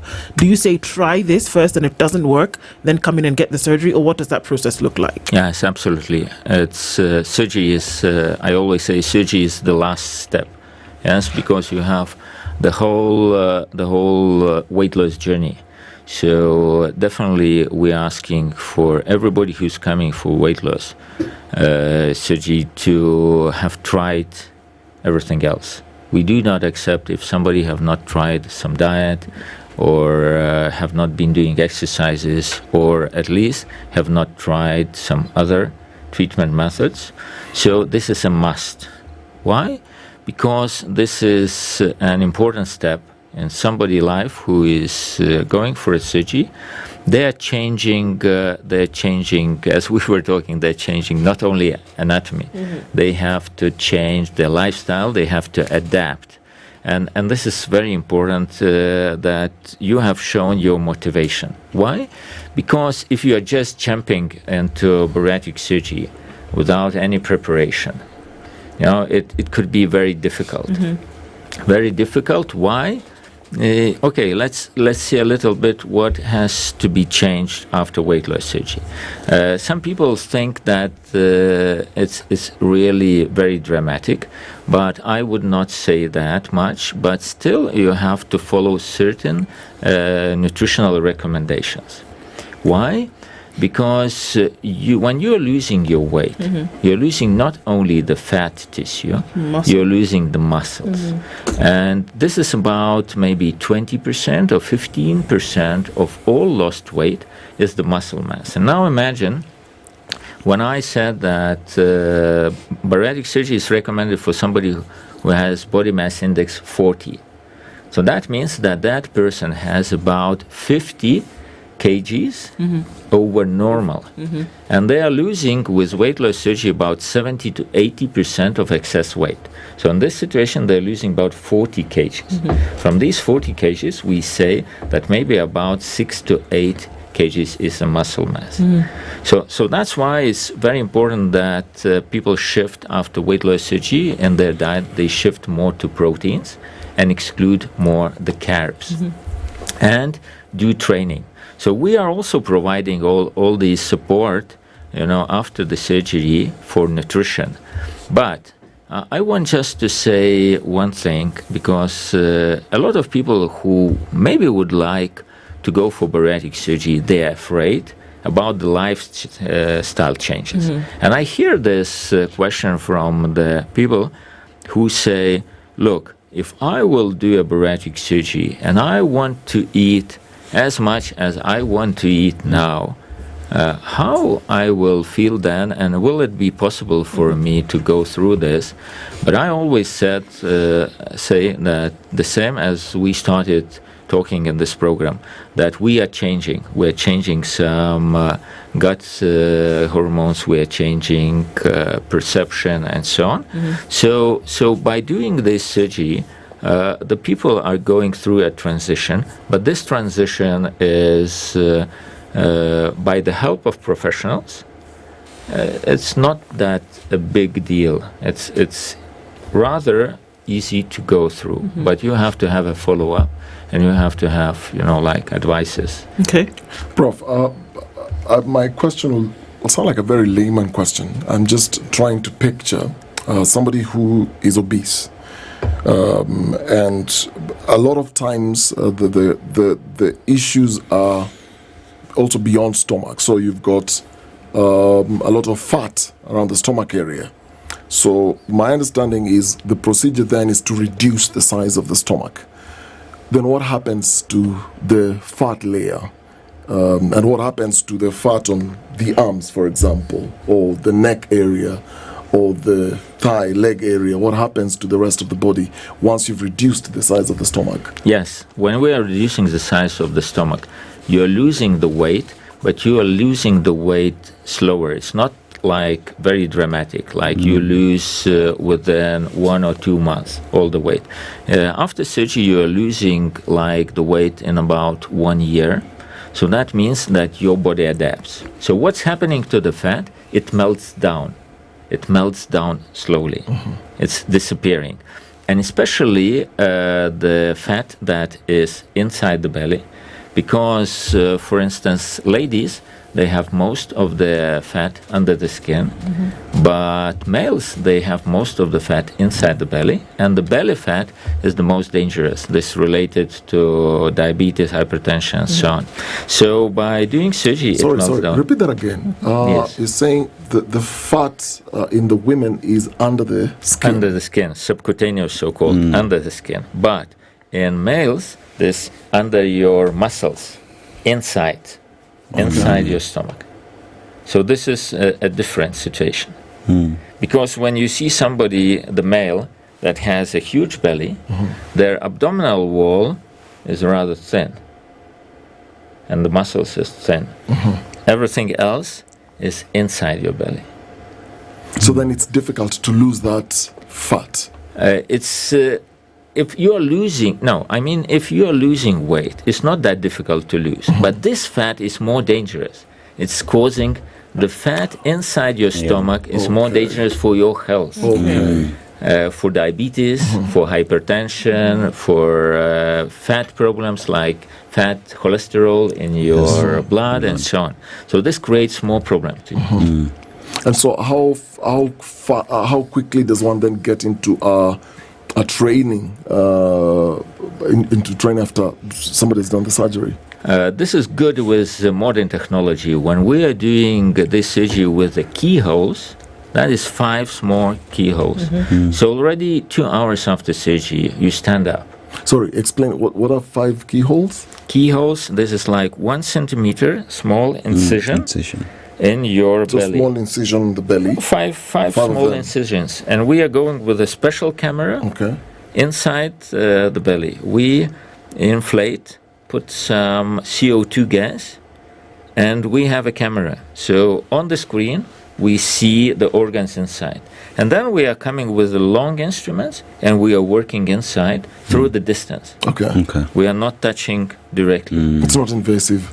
This minimal invasive. Everything is invasive. But you are not cutting the stomach. No, we are not opening your stomach. So we are going to go through a small. What this makes that people recover faster. Okay. I mean, 2 hours after you are standing, 2 days after you go home, and you start walking already. Like next morning. Doing even exercises in the gym, you can start after 4 or 5 weeks. Why not earlier? Okay, you can do light exercises even earlier, but earlier you are a little bit more tired. Why? Because first 1 month you are on special diet, and this diet is like mashed food, everything for the whole month. For the whole month. Okay. This is like from 4 to 6 months baby. There's everything mashed, everything pureed. Why? You have to allow your body and stomach to adjust to a new situation. And then you're going to a more normal diet, but chewing well. And this makes that first 1 month you're losing more weight, you are more tired. So that's why you are starting with slow exercises, with not that much of like on your body, and then you are doing already from the 4th, 5th week, you can go even to the gym and gradually make more. And then you can eat your strenuous. solids. You can start eating solids, but you have to chew well. Why is that important? Because your stomach is small. If you start following a big bite, your eyes will pop up. So you know ugali, it will right? Be stuck. You know ugali? Yes. You know ugali. Yes. Have you eaten ugali? Yes. So if I'm used to eating half a plate of ugali before the surgery, Aseto does at times, and half a plate of ugali, then nyama choma, another half. After the surgery. And then you forgot to say that you are taking some dessert. Oh, dessert? No, do you take dessert Avocado. after ugali? Avocado. Is a dessert.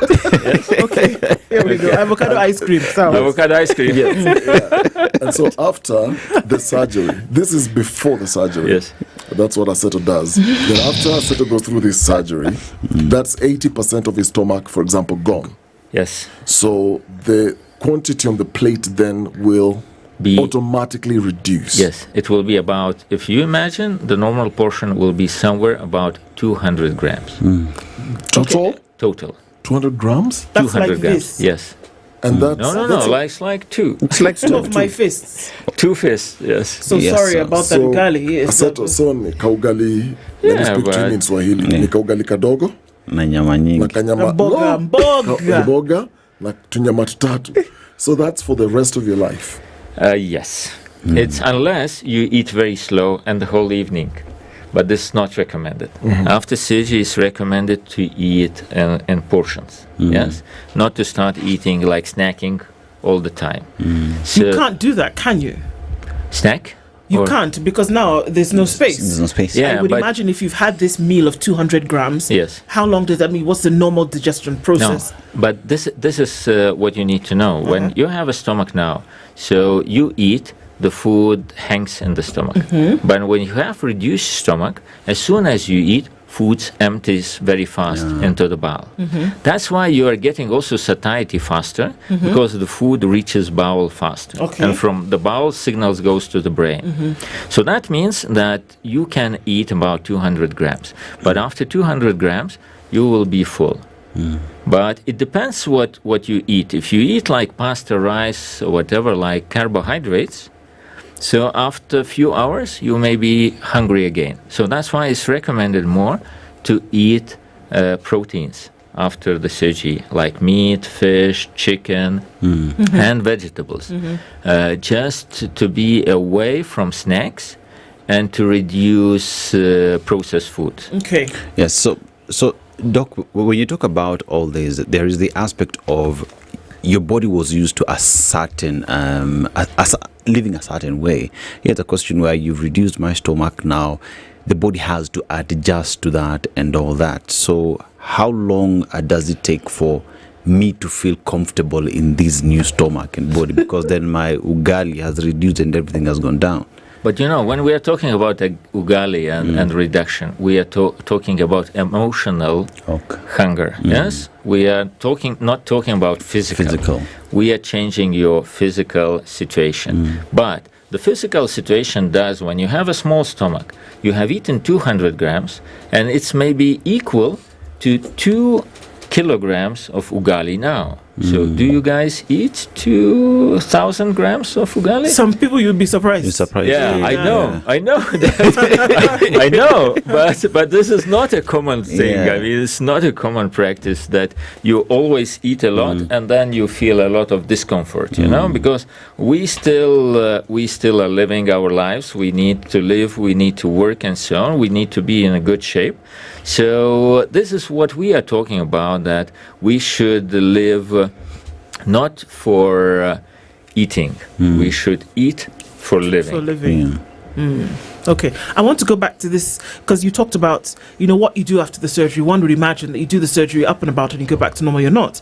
You said 4 to 6 months, or did you say 4 to 6 weeks of this mashed food? Yes, this is baby. A baby, like the puree. Yes, right? But you give puree like you would give to a baby from 4 to 6 months. But you are giving this for 4 weeks. Okay, it's weeks. Weeks. Okay. It's 1 month transition period. Yes. After 1 month, you are going to a more normal diet, chewing well and so on. Okay. But that 1 month, you have to eat like a baby. Yes. This is, and slowly, and mashed food. So you're training yourself essentially to eat again. Yes. And adapting your mind. Okay. Yes, to a new behavior. Okay, so does one then need to go into keto diets, carnivore diets, and follow all these diets that we read about after that surgery, months or weeks later? Is there a point of going that direction? It's good. I mean, in itself, the word diet gives to us a bad emotion, yes, that's being on the diet. But I think we need to look a different way as saying the healthy eating habits. Yes, because somebody who is eating 2,000 grams of ugali, maybe when you say to them how to eat, they will say this is a diet. But for somebody else, this is a healthy eating habit. So we are going actually back to a more, yes, we can say this is a kind of keto diet, that you are taking more proteins. But why keto diet works? Because the protein gives us satiety. Carbohydrates, especially light carbohydrates like sugars, it does not give us. It gives us more hunger sensation after 2-3 hours, and we want to eat more and to snack more. But the protein gives us more satiety. Okay. So how much weight do you lose? You've got your stomach taken, 80% of the thing is gone. You start to eat like a baby for 4 to 6 weeks, and then you start to eat 200 grams, and this is kind of like the standard for everybody, isn't it? So then how much weight are you losing, and after how long, and what do you see? Is it drastic? It's first 1 month, you lose more. This could be like from 8 to 12 kilograms. But again, we are talking about the person who fulfilled the criteria for weight loss surgery. And we're talking about somebody who has body mass index of 40, and that means in excess of 50 or 60 kilograms above normal. Yes? So this first 1 month, they're losing from 8 to 12 kilograms. Then it slows down. Then people monthly losing from 3 to 5 kilograms, and totally they lose from 60 kilograms, they lose about 80% of excess weight. And this is about 48 to 50 kilograms. They are not losing over 1 year. Okay. They're not losing everything. And when somebody is saying, okay, and I heard this, people are saying, look, he lost too much weight, does not look healthy, and he has done a weight loss surgery. So this is what we need to understand, that these are exceptional cases, because there could be different situations. But in majority, people lose slowly, so they adapt and they look quite healthy. Okay, so are you then in a constant state of weight loss? because you would imagine that, let's say this is an adult female, adult male, and that this has been a lifestyle for 10 or so years. And so you have an intervention which stops essentially. So here, are we getting to a point whereby you have lost the weight? Do you keep losing weight, or do you stop weight gain?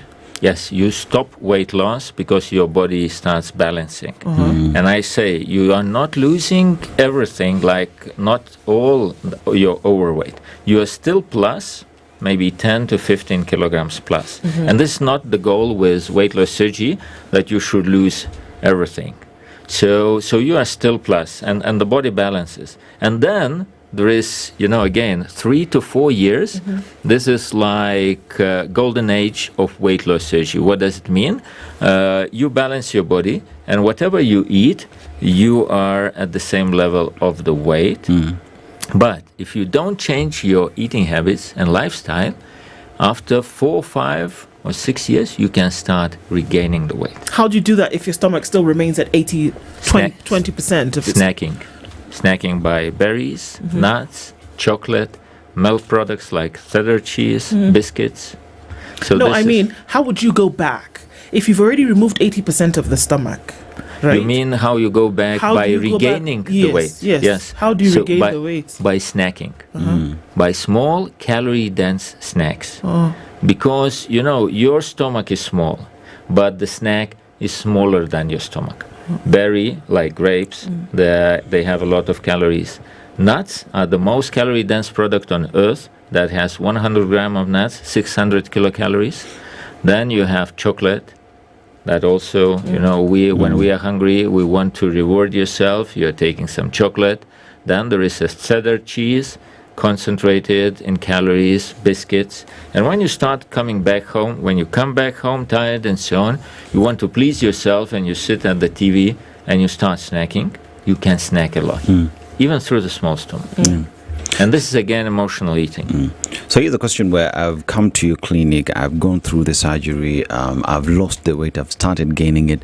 But then again, how long do I keep on being in contact with you, and how long will that take for me to be given a clean bill of health? Is it a forever thing, or is there a period within which we are in contact to ensure that my journey is successful?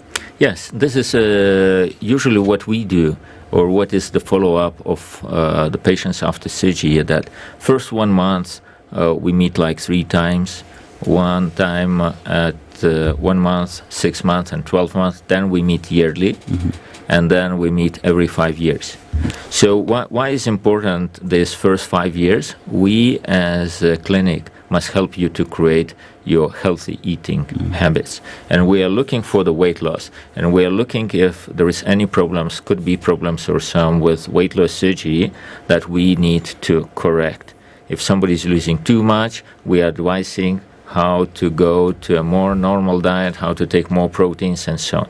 So this is a process that needs to be done to get the best possible outcome from this surgery. We can't have this conversation without also looking at, the risks. And I'm curious,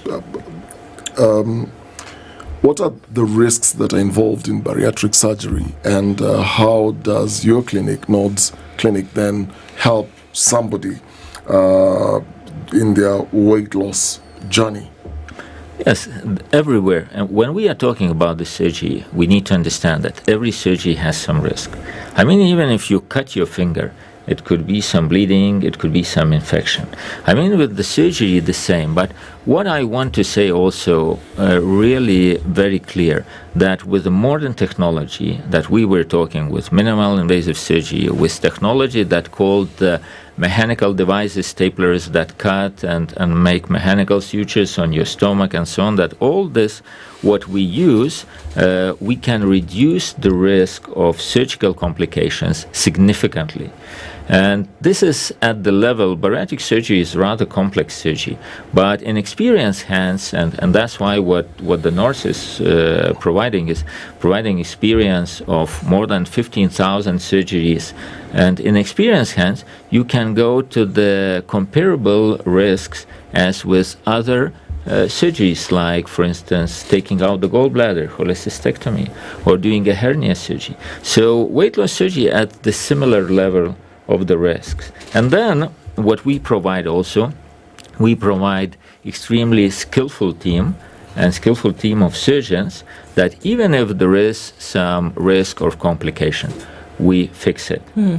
So this is, I think this is a rather unique attitude that we are providing. I mean, it's know-how of a huge amount of operations that we are bringing already, like when 25 years ago in Europe and in the world, this bariatric surgery have started. So when we started then, we had much more less experience. When we start now in Kenya with that experience that we gained 25 years, so we are coming with a safe approach and safe surgeries.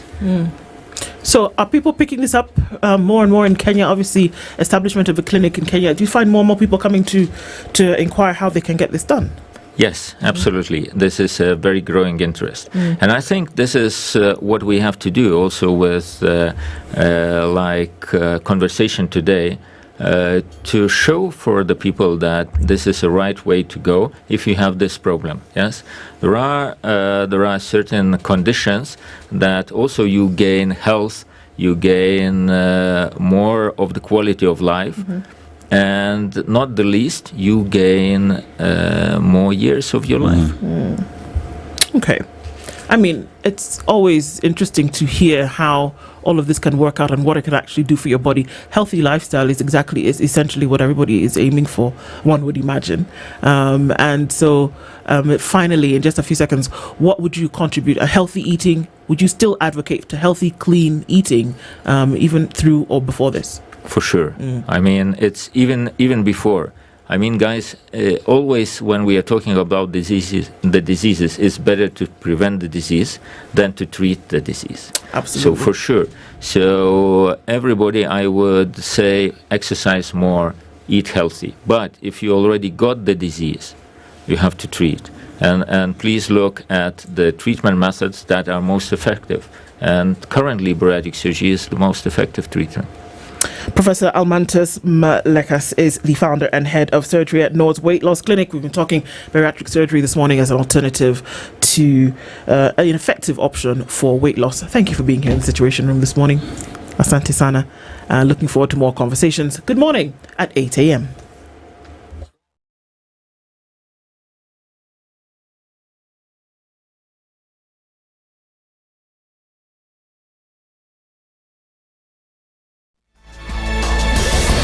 Good morning. This is the News Wire. I'm Leah Ubaga. Preparations for the devolution conference in Homa Bay County are complete, with more than 10,000 delegates expected to attend the 3-day event, which kicks off today. The lakeside town is already abuzz with activity as visitors arrive from across the country, creating a windfall for local businesses and spilling demand into neighboring counties. With hotels and guest houses fully booked, some visitors are seeking alternative arrangements, including pitching tents beside their cars. Local traders say the event has brought unprecedented business, while residents point to visible infrastructural improvements. Here is Governor Gladys Wanga. My message to the nation: let us run. It is a cause for unity. It is a celebration of our heritage, and we are the home of champions. We want to up the numbers of people coming to the Ruma National Park, but also experiencing Homa Bay generally, because we have over 16 islands of Lake Victoria that can be visited. We have a national park, we have that dual experience that many counties do not have, and our country is open for tourism. The High Court in Mombasa has adjourned the murder trial of controversial preacher Paul Ndenga Mackenzie and 28 co-accused after the prosecution informed the court of the discovery of fresh evidence. More than 400 died in one of the worst cult-related tragedies in the country. Ndenga allegedly ordered his followers to starve themselves and their children to death, claiming that this would ensure they would go to heaven before the end of the world. Prosecutors Alex Ndiema Maina and Victor Simbi told Lady Justice Diana Kaveza that investigators had uncovered new leads that could bring more suspects into the case and expand the list of witnesses. The prosecution sought more time for investigations to be concluded, assuring the court that the request was not meant to delay proceedings or frustrate justice. This event comes as police in Kilifi County say they've discovered 7 shallow graves with human bones and skulls at Kwambinzaro village. Ninafikiria zile kaburi ambazo tuliziona, zile alama za makaburi, huenda ikawa labda ni baadhi ya wale watoto 6 wale yule mzee ambaye alitueleza kwamba watoto wake 6 walikuwa wamekufa hapa, na pia alituambia hata kulikuwa na watu wengine ambao walikuwa wanaona wanakaa pamoja kwa muda, alafu mara anaona mtu fulani amepotea, yuko akiuliza, anaambiwa huyo alilala. Sasa kulala kwao inamaanisha kwamba alikufa, na akikufa anaenda kuzikwa. Alitueleza hata vile ambavyo walikuwa wanachimba makaburi, anasema anatumia upanga tu, chimba tu shimo tu kidogo, ili mradi tu mwili huo unaweza kuzibwa, huo haonekani huko juu, na baada ya kuzikwa anapanda konge hapo juu, alama ya kwamba kesho tena labda kama mkoja na mtu mwingine asiwezi kuchimba hapo tena, achimbe mahali kwingine. The Kenya Medical Research Institute will provide free DNA testing services to help identify victims of the recent Amref aircraft crash. The aircraft went down on Thursday shortly after departure from Wilson Airport, resulting in 6 fatalities, including those on board and others on the ground. Amref flying doctors confirmed that the victims of the crash were Captain Mudhuka Munuve, Captain Brian Kimani Miaro, Dr. Charles Mugo Njoroke, and Nurse Jane Risper Alwoch Omusula. KEMRI Director General Elijah Songok expressed solidarity with the affected families, noting that the decision aims to ease the burden on grieving families and speed up the identification process. That's the News Wire. I'm Leah Ubaga.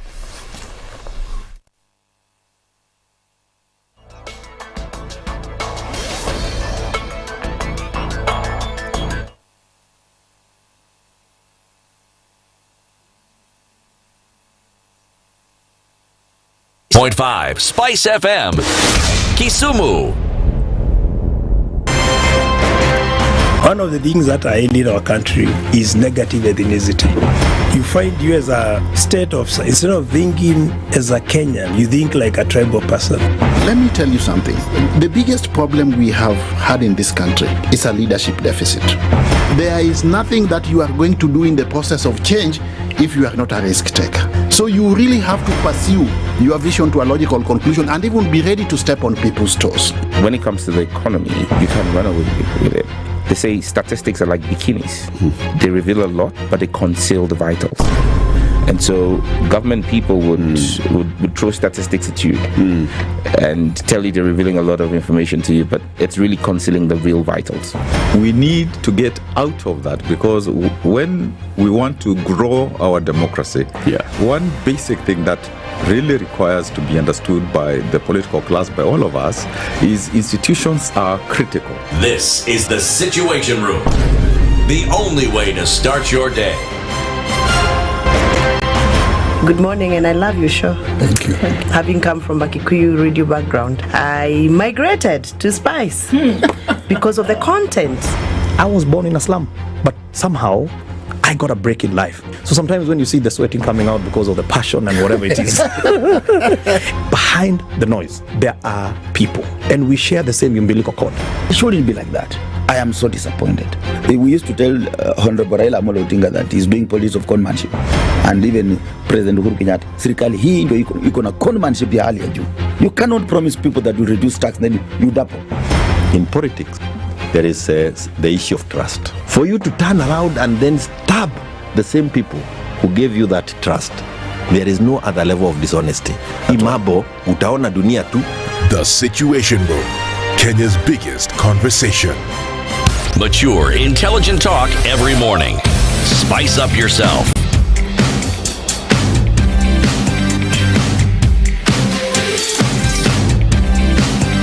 Mornings done right. 94.4 Spice FM, Nairobi. It's 7 minutes after 8 o'clock. It's a chilly morning in Nairobi. And as we have this conversation, we're heating it up through the nation, the region, and the world. It's two Dennises and an Ndu on a Tuesday morning, the 12th of August. And we get into a conversation this morning about government spending and accountability for that spending. Your friend, the Auditor General, has been very busy over the last couple of months. And it's around those numbers and that accountability that we'll be discussing this morning. But before that, in order for us to connect to this conversation, you've got a foolproof plan. Oh yes, this August, get a Safaricom home fiber internet connection and enjoy up to double the speeds at 25% discount for any plan of your choosing. You've got bronze, silver, gold and diamond plans. Now the welcome package comes with a free router and free installation as usual. So staying connected is so easy because you're now dealing with a reliable internet, fast home internet. And how you're going to get this is simply dial *400# or visit my Safaricom app and get connected. This offer is valid up to the 31st of August. So you still have some good time. And this is only for new customers. All right, new customers. And the deadline is 31st of August. Okay. So make sure you get connected. Feels good to be home with Safaricom Home Fiber. Indeed, it does. Well, let me tell you know what keeps a lot of people up at night? The idea that everything that you've worked for, everything that you've put aside will go poof in flames. Will lose because of poor advice or market downturns. And that's why wealth preservation and risk management are key pillars at Standard Chartered Priority Banking to say, you know what, we're not going to allow you sleep with that kind of pressure. The expert teams don't just guide you, they protect your assets from market fluctuations, economic shocks and unexpected risks. Add to that their specialized investment advice and portfolio management, and you've got a recipe for building sustainable long-term wealth. And for those overwhelmed by endless options, from real estate to international investments, you get expert help to optimize decision making. So it's not just about growing your wealth, it's about growing wisely and with clarity. Your path to smart, protected and informed wealth starts with one email. Do it today. Email wealth.ke@sc.com because this is your time. It is, absolutely. That's the email. Send it to Plan it for the future so you don't have to wake up in the middle of the night with a sweat. Do it today with Standard Chartered Priority Banking. All right. The Senator for the Republic of Kenya from the county of Busia is one Okoh Omtata, and he's here with us this morning. Senator, good morning. Morning, Joe. Why do you laugh? Yeah, I'm happy you got it right. Thank you, friend. Been practicing. Karibu sana. Asante. You're very warm this morning. Out there, it's a bit chilly. It's a bit chilly today. One Dennis Aseto is suffering, but we're glad that you're here to warm up the seat because that means he's warm. He's been to warmer climes and he's come back with a proverb. He'd tell you where that's from, and of course, we'd love to hear your interpretation of it. So we are in the home of Kalahari Desert. We are in Namibia. No, we are in Botswana, yes. And it's also an interesting country because they continue to embrace the chieftaincy system where the traditional leadership still plays an important role in governance and maintaining of the culture in the country. But then again, you look at the economy and they are one of the largest producers of diamond through mining, which is boosting the economy to be what it is today. Also, it is one area that you want to see Kenya embrace. We talk about democracy, and it is considered to be Africa's success story for its political stability since independence in 1966. But let's go to the proverb, shall we? You cannot chase two antelopes at once. You cannot chase two antelopes at once. How would you interpret that? Yeah, it speaks for itself. It calls for focus and decisiveness in the actions we take. We cannot be indecisive in whatever we do. And if you are indecisive, you are likely to end up nowhere because if you try chasing two antelopes at the same time, I don't even know how you begin because they definitely run in different directions. So the question is that you should be focused in whatever you do. And that's how I understand it. Yeah, Waswahili wangesema mpanda farasi wawili upasuka msamba. Ndu. Yeah, I agree.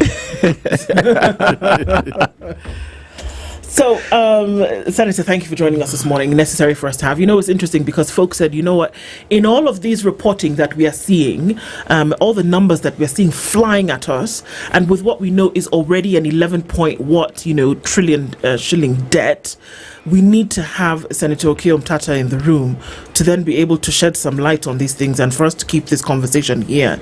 That it is too big a conversation for us to have on the back burner, that we must revisit it as much as possible. So there's the public demand and at the same time there's also the public demand for information about what is really happening. So thank you for doing that today. The Auditor General has been very busy. The reporting that she has been sharing in terms of what has been happening with government spend, with public spend, is quite worrying when we look at the numbers that she's talking about in terms of loss of public funds through, as a result of behaviors of impunity, and if we're just going to be very honest this morning, outright thievery, theft of public funds. So you can talk about public debt and you can also talk about public theft and corruption. Yeah. The most recent one, which Dennis will share in just a minute, is how we are talking about these ghosts, literally and otherwise, seem to not be able to disappear, except when they disappear with money. Yeah. And in different counties, interestingly enough, one of them is your county, where millions of shillings disappearing, and they disappear with ghosts. Mine is billions because I've done an billions. You've done actually, and interesting because you've done an audit and you've asked some very tough questions. Yeah. And we are asking the questions this morning in terms of, so what happens when we know where that the money has gone? If we dig just a little bit deep, we'll know who the money has gone to, but it still remains just that. Money disappeared. Nobody brought to book. Yeah. I think the question of theft from the public has reached has become an existential threat to the survival of the republic, because right now you look at it and you see that right from the counties, as you have said, up to the national level, nobody is being held accountable for the loss of money. You find, and when you look at wherever they try to be held accountable, there's lots of money on the expenditure side. There's very little accountability on the loss of money on the revenue side. Like if you look at anti-corruption, and I've asked them before, have you ever audited the budget for corruption? You find anti-corruption has never done anything like that.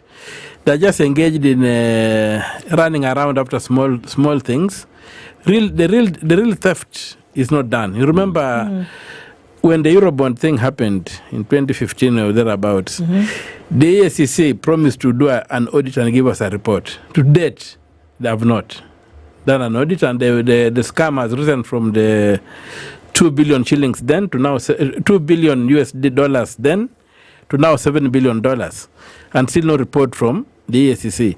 So you find that personally I've reached a place where I'm saying that we need to get to be faithful to the Constitution, restrain the ASCC to dealing with matters of ethics, as the Constitution requires them to do, and get rid of these acts of parliament that give them the power to engage in crime, and put fighting crime squarely back to the police, so that you can now push the police with their functions. You find that the CID have got a whole department on economic crimes, starved of funds, and the money is given to EACC, which is, for all practical purposes, it's a civilian organization. So when you are headed by a retired bishop and by some accountant or something like that, how do you expect to be a crime-busting organization? They are not wired for that. Intentionally? Intentional, of course. Even the word anti-corruption is to mischaracterize theft by privileged people. Otherwise, you just be theft by servant and let the OCS deal with it, and the constable on the beat. But we are shielding people from the police by creating this thing called the EACC. And in the Constitution, I think it's Article 247, if you look at it, you find that Parliament is given power to create special police forces, but they must be under the command of the Inspector General.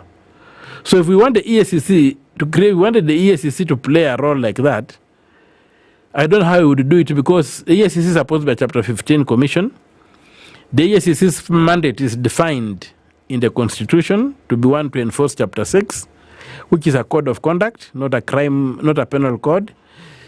And under Article 247, Parliament should establish, if we need a special police force to deal with the theft of public assets, then Parliament should establish a special force and put under the IG so that we can know that it's a crime-fighting entity. The EACC is a complete scam. Like I've mentioned, Busia. If you look at the EACC office in Bungoma, even the fellows in Busia, the criminals in Busia will tell you, go, rush to the EACC. Because what? They are buddies. Even in the last, the former boss was there at the Bungoma. At his best man at the wedding was one of the fellows who is suspected of corruption in Busia. So how are you going to deal with this? So we have a lot of confusion. And if you go to Busia, the thefts that have happened is that you go to the homes of these people, they have put up palaces. So you look at their salaries and look at the palaces they have built in their homes, you cannot compare. A lot of primitive accumulation of property in Busia, in Kisumu, in Nairobi, and these properties are known. The salaries are known. Sorry, Senator, who is acquiring these properties? Obviously illegal, like you're saying. And if they are known, why is nothing being done about it? The other day we had some raids in Busia. A bit of them, I don't know how it's going to pan out. We hope it will go the whole hog and people get prosecuted. But that's just a microcosm. If you look at the country as a whole, you'll find like the issues the Auditor General raises, be they theft through law firms, which is one of the major areas that government loses money, whereby lawyers collude with the civil servants, private lawyers collude with civil servants, and they loot a lot of money. And again, in Busia, I'll just say this, a taxing officer one time called me and said, look, you have a bill here of so much, which I was going to tax for very little money.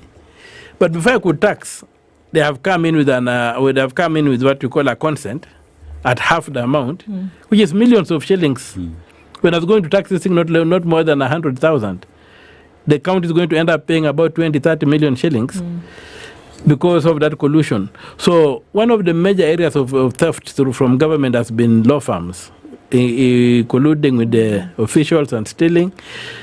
The report of the Auditor General, you find there's something that is not very clear on those reports, which is clear, but people have chosen not to accept it, because you'll find that these reports are usually done under Article 229 of the Constitution and are required to tell us whether public money has been used lawfully and effectively. Now, one of the problems with the reports of the Auditor General, they don't go up to that stage. They don't tell us whether the money has been used lawfully and effectively. They usually say that we are unable to determine whether the money was used lawfully or effectively, because we're not able to access this document or the other document or this other document.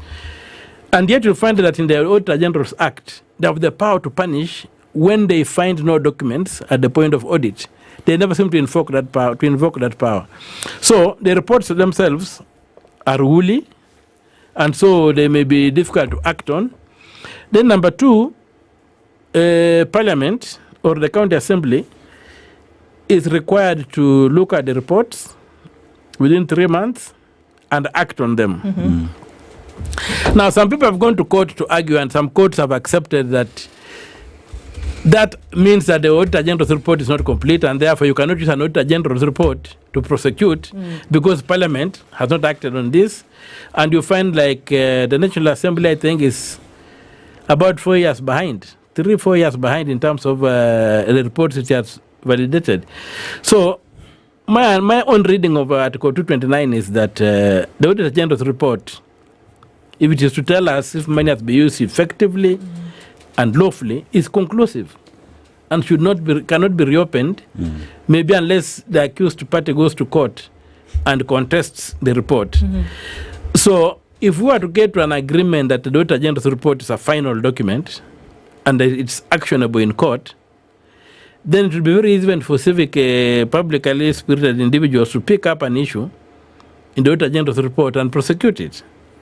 But you find that there has been some element of saying that the report is not conclusive until the Assembly, the National Assembly, and the County Assembly or Parliament has acted on them. And that has been one reason why action on the reports has not been effective. When I was in the Public Accounts Committee, before I moved to the other devolution, that was in the first half of the Parliament, of the tenure of the current Senate. By the time I was leaving, there were 148 reports sent to the EACC for action from the committee looking at the Auditor General's report. They say recommend action, so they have recommended to the EACC to take action. And for the 2 years I was there, none of the 148 had been acted on. Why? So maybe lack of capacity. I don't know, from the EACC. I don't know. That's another problem they have. Genuinely, they don't have the capacity to do what the police would have done, because the police is almost everywhere in this country. They've got the capacity. But that's it. That should tell us why you find that the reports of the Auditor General tend just to pass for nothing. But is it not then exposing a bigger problem? Because from the Auditor General, and in this case, we look at how taxpayers then are losing billions in counties and millions in payroll fraud. And an example is we look at Bomet, Busia, and it cuts across. There's a common theme across all counties. It's almost like they're reading from the same script, how we're going then to defraud the county coffers. For example, the special audit for Bomet identified 141 employees with inconsistent dates of birth. Now, interviews with 94 of the employees and verification of the identification documents established that the dates captured in the system were different from those in the employee's birth certificate. Now, this cuts across all counties, including Busia County. Now, in this particular case, out of 93 employees from the county executive who are told to present themselves for physical verification, 10 employees did not appear for the exercise. And despite attempts to reach them, the 10 employees collectively received a gross salary of 19.22 million. In Busia, 21 employees earned a gross salary of 71 million. Now, this is as far as the Auditor General has gone with what they've done physically verifying these things. Now, when you say this report then is not really complete, so we have what comes now to Parliament. Now, in the committee, like you said, you pushed 146 or 48, 148 to EACC to act on those reports. EACC does not do anything. For another 2 years, nothing was done. Is there a problem in terms of how then these reports are done and handed over to another different institution? There is no follow-up structure, no timelines to act on these reports. They just simply remain as reports. Because then from Parliament, once you forward these reports to EACC, who follows up? Are there timelines under which they need to act on those reports? What happens? There are several issues that are coming, and if you look at what is being raised, like if you saw my audit on Busia, it established that 5.2 billion shillings was stolen in the financial year 2022-2023. In one financial year, 5.2 billion shillings gone out of a budget of 8.6 billion. 5 billion is gone. And that's not even theft. That's looting. And if you go to the ground in Busia, you'll find that nothing is happening since the new governor came in. But if you look at, and then the problem is that when you got that report of the Auditor General, he had virtually cleared Busia. Highlighting so small issues like those are there, but they really hard issues are not there. And if you look at my audit report, I faulted the Auditor General, one, for doing a shoddy job in terms of what documents they looked at. Mhm. If you look at the law, it requires these documents to be examined, but you find the Auditor General jumps certain documents, like accounts from the individual office holders, then accounting officers. Those are the chief officers. The accounts from them should be able to be brought to the Auditor General, and also then the consolidated account of the CAC Finance should be brought to the Auditor General. You find that the Auditor General only receives documents from the CAC Finance. That's what he looks at, the consolidated documents. Does not look at the individual accounts of the various departments that come in. You'll find that the movements of money that are done there are very heavy, especially when you look at the IFMIS reports. You find that the Auditor General hardly, at least after I raised these issues and I got very hard on the Auditor General for Busia, in the last audit I've seen some mention of IFMIS issues, but the real theft is done in the IFMIS. If you look at the IFMIS reports, we had a case like when I was looking at the Busia issue, in the IFMIS report, you have got, we had, for example, tea and snacks. I think there was a provision for 9 million for tea and snacks in the governor's office. That item was paid 5 times, and 27 million shillings was paid out. Just for 1 year?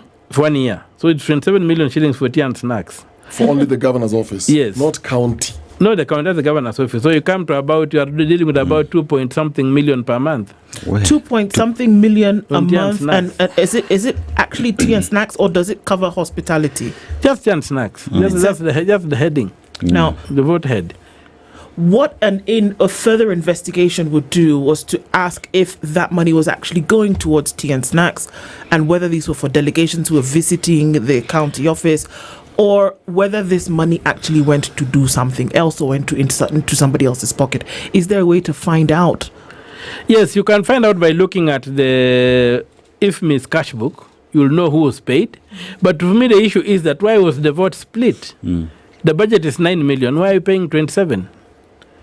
Why are you splitting this? Why are you paying it 5 times? The same item. And beyond that, you'll find also the other area where a lot of theft is done is through supplementary.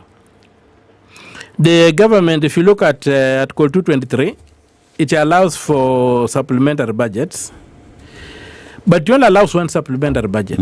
You'll find supplementary 1, supplementary 2, supplementary 3. You wonder what this is all about. And at the end of the day, what the supplementary budgets do is that the initial budget is done through public participation and all that process.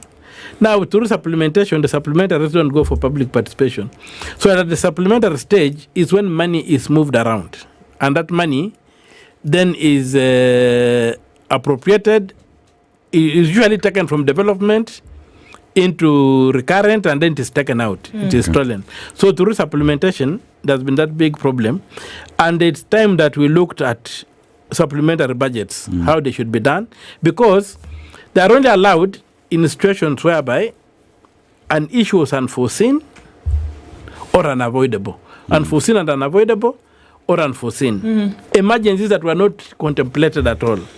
But ordinary emergencies, there are usually contingency fund. There's a contingency fund out of which money should be taken. Another thing is that you should not be able to supplement beyond 10% of the total budget. Now, the last audit I did the Busia budget was supplemented the tune of 62%. Okay, 62%. So if we put that in, so if I have a budget of 100 million shillings, yes, that a supplementary budget should not come beyond 10 million shillings. But what we've seen is that 62 million shillings has been used for emergencies, because emergencies come from the supplementary budget. So 62 million shillings has been used for emergencies. Should we not also then be able to see on paper that there was an emergency of this nature? I'm trying to think what happened. There was a lightning strike in Kwale County. This actually happened. And the roofs of buildings were blown off. And the county governor actually had to go and say, you know what, we're going to help our people. Such a thing would come from a supplementary budget, would it not? But it should not go towards 62 million shillings over 100 million shilling budget, for example. It should not go beyond, and if it's big, then it should go into the next budget cycle. Right. Okay. Because our budgets are annual. Yes. They're cycles. And the area that is now happening in stealing in this country is the liquidation of state corporations. Right now, you have seen Kenya Pipeline Corporation, highly profitable government entity, is on the chopping board. The justification that they want to balance the budget. How do they do that? Because we're looking at an entity essentially that was in surplus for the last decade. Yes. Now they want to steal it. They want to be earning the surplus, not the exchequer. So how are they going about it? If you look at the budget that we have, our budget can only be, I think it's about 4.7 trillion. The government can only finance, from what I've shown, they can only finance 2.4 of the budget. 2.3, they want to borrow. Now, why would you come up with a budget whom you cannot finance? You can only finance halfway. Now they create this loophole as a justification for them going to liquidate state assets. Now they are saying they want to sell KPC to balance the budget. What will they sell tomorrow? And now look at KPC, the strategic nature of energy being given to the private sector. So from where we see it is that there is a design, there is basically a political culture of stealing from the public, creating fires and trying to put them out. So a fire like having a deficit in the budget, just balance that budget and let this asset be. Why create a budget you cannot finance? That's the whole question. Senator, when you talk about corruption as we see it in this country today, you will look at bodies then that do oversight. One would say Parliament, the MCAs, and the report file. The Auditor General has given the report that has gone to Parliament, and you've gone through these documents and given recommendations. Now here we talk about the next body that picks up this matter. ODPP seems to be silent on this matter. And last week when we had the director, the chairperson, EACC, said the law in this country is designed not to fight corruption. And one would ask, if that's the case, then why are we not seeing changes into the law to make it easier to fight corruption in the country? Or is that just another talk to say corruption in the country to fight is a difficult thing? First of all, you have to get rid of the word corruption. You have to call it theft by servant. Because the public servants are stealing from us. Once you use the word corruption, you begin off on a wrong trajectory. So, if it is theft, give that work back to the police. Let the police deal with the thieves. Let the EACC deal with its constitutional mandate of upholding the code of conduct in Article 6. People are respectful, people are behaving well in private and public, people are reporting on work at good time, they don't have whatever, they don't have foreign accounts and stuff like that, they're not earning two salaries. They should just be like meat inspectors, where you find somebody selling bad meat, you call the police on them, or the immigration. You call the police on them. Let the police be allowed to fight crime. Let us be able to hold the Inspector General accountable if crime is run away. EACC, you go there, they come up with a lot of excuses. They tell you they have got very small, they are understaffed, which is true. Look at Busia being handled from Bungoma. What time do they have to look at Bungoma? When will they look at Busia?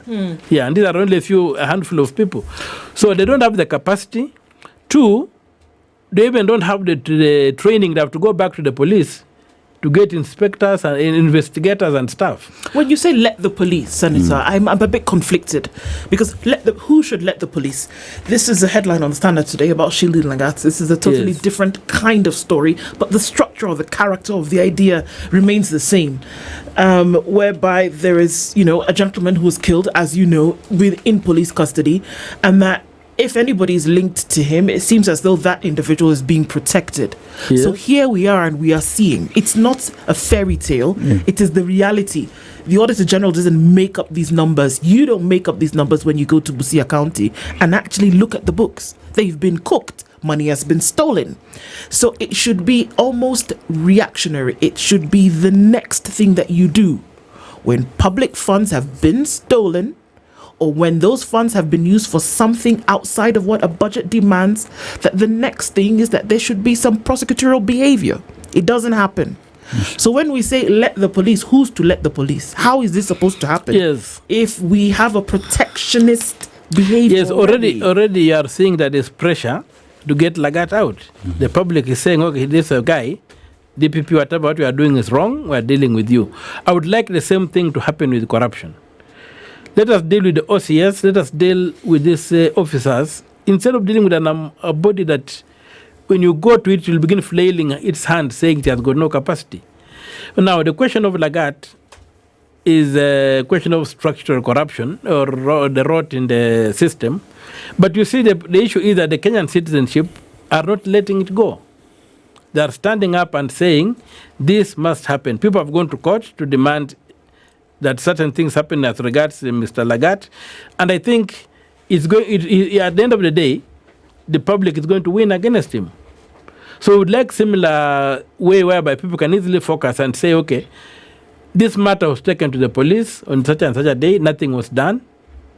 Other than going to the EACC, then the EACC comes up and says they don't have this. Now on top of that, they want to have prosecutorial powers. Then you say what exactly is going on. So for me, from where I sit, I think that unless we begin punishing corruption, or we begin punishing the theft of public funds, it will remain a very, very attractive area, and many people will engage in it, and knowing that they'll get away scot-free, so there'll be no deterrence. But if we punish this corruption and we recover the assets, like I was telling somebody, in Busia right now, where the ACC has moved against some county officials, we want to see their assets recovered, captured, because these were people who have actually purposed the other day when they got into government. Right now, they are high-flying millionaires in 2 years, and the county itself is malnourished. Nothing is going on. It's dying. So these people should be taken to task and assets recovered, and they be prosecuted and punished for whatever they have done. Even if it's jail sentences, they should serve jail sentences as a deterrence. If that is done, then the next crop of public officials will say, hey, so and so did this and he ended up in jail and he lost the piece of land, his ancestral land where he had built a palatial house. Let us be careful about it. Senator, I want to pick your mind on the highest office in the land with regard to political goodwill in fighting corruption. And why do I say that? Recently, we signed the conflict of interest bill, which is now an act of Parliament.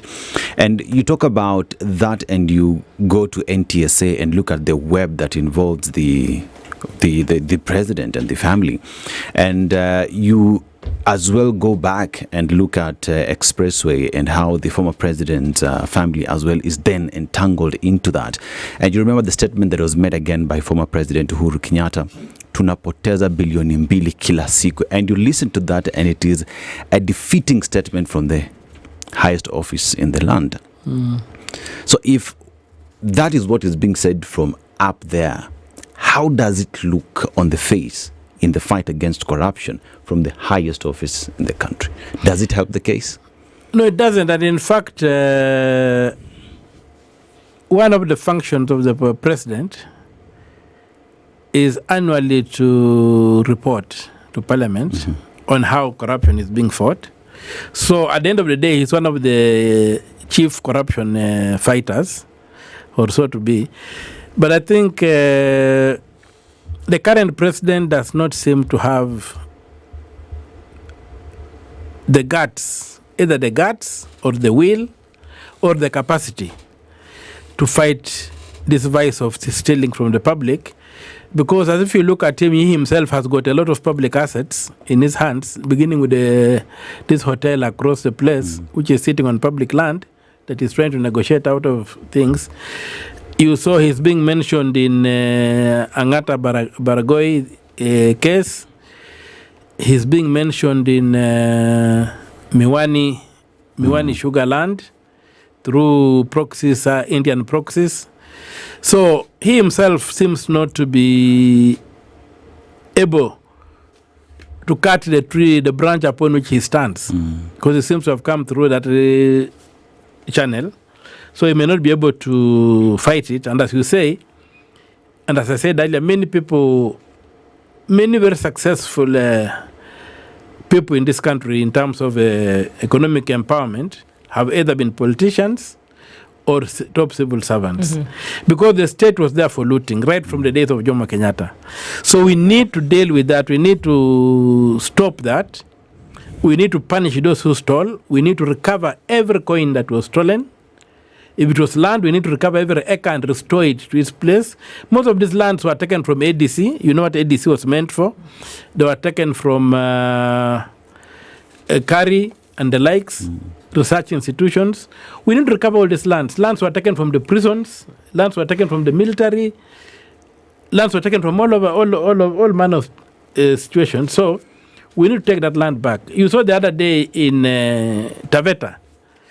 If you look at Taveta after Mamangina and Criticos surrendered some land, that land seems to have ended up with the president. It's no longer with the peasants who are supposed to gain it. Seems to have ended up. What does that mean? Well, from all practical purposes, there's a chunk of that land has not gone to the squatters who are targeted, and it has ended up in the hands of the president. So we find it very difficult to say that President William Ruto can fight corruption or the theft of public assets. He cannot, because he has been a major participant in these assets. You remember even the maize scandal when he was the Minister for Agriculture? There was that scandal, the maize was stolen and taken out. He has personally been fined in a court of law for stealing land. So he's a man who does not have the moral capacity, even the intellectual capacity, let me say, to be able to take on this monster of theft of public resources. So when we look at the numbers, obviously because they're staggering across board, aside from what the Auditor General has been able to bring out, if we can even put that aside for a minute, when you look at these numbers, there is obviously a clear appetite for corruption and impunity leading towards corruption. It's clear that that's there. And we can look at them and we are aghast and we say, what on earth is happening here? In the same boundary where the needs are so huge, whereby we talk about road infrastructure that's required. We talk about people who farm and are not able to take their product to market. We talk about infrastructure that's needed for government deals that have been signed. For example, that which has been signed with the UAE to provide meat products to the UAE under this G2G agreement that is going to essentially help the local farmer. The infrastructure for that to happen doesn't exist. Why? Because funds are required. Okay, let's go to health. When we talk about the fact that civil servants for whom an amount is deducted from their salary should then actually go to hospital and then access medical care are being asked to remove some more money. Why? The fund doesn't have enough cash. We're going back to school in 2 weeks. 7,000 shillings has not been paid in capitation. Still, we're waiting for that amount on capitation. Why? The Cabinet Secretary has told us very clearly that there are no funds. Everywhere you look, for where there is a need, there is a gaping hole in terms of what should fill it with funds that are required. But within the same boundaries, we're talking about billions of shillings that are being paid to people who don't exist, or land has been taken, or money has not been paid. How do we operate like that? Well, from this thing needs to be looked at in a very, very careful manner, because if you look at the public finances right now, the last, as of 30th November, of every 100 shillings that KRA was collecting, 82 was going to pay debt, leaving government with 18 shillings. Out of 100, which is a very, very sad situation. Then you find that if you look at the statement of actual revenue and net expenditure issues, which the Treasury publishes every end month, you'll find that there's a lot of theft that's going on from the consolidated fund.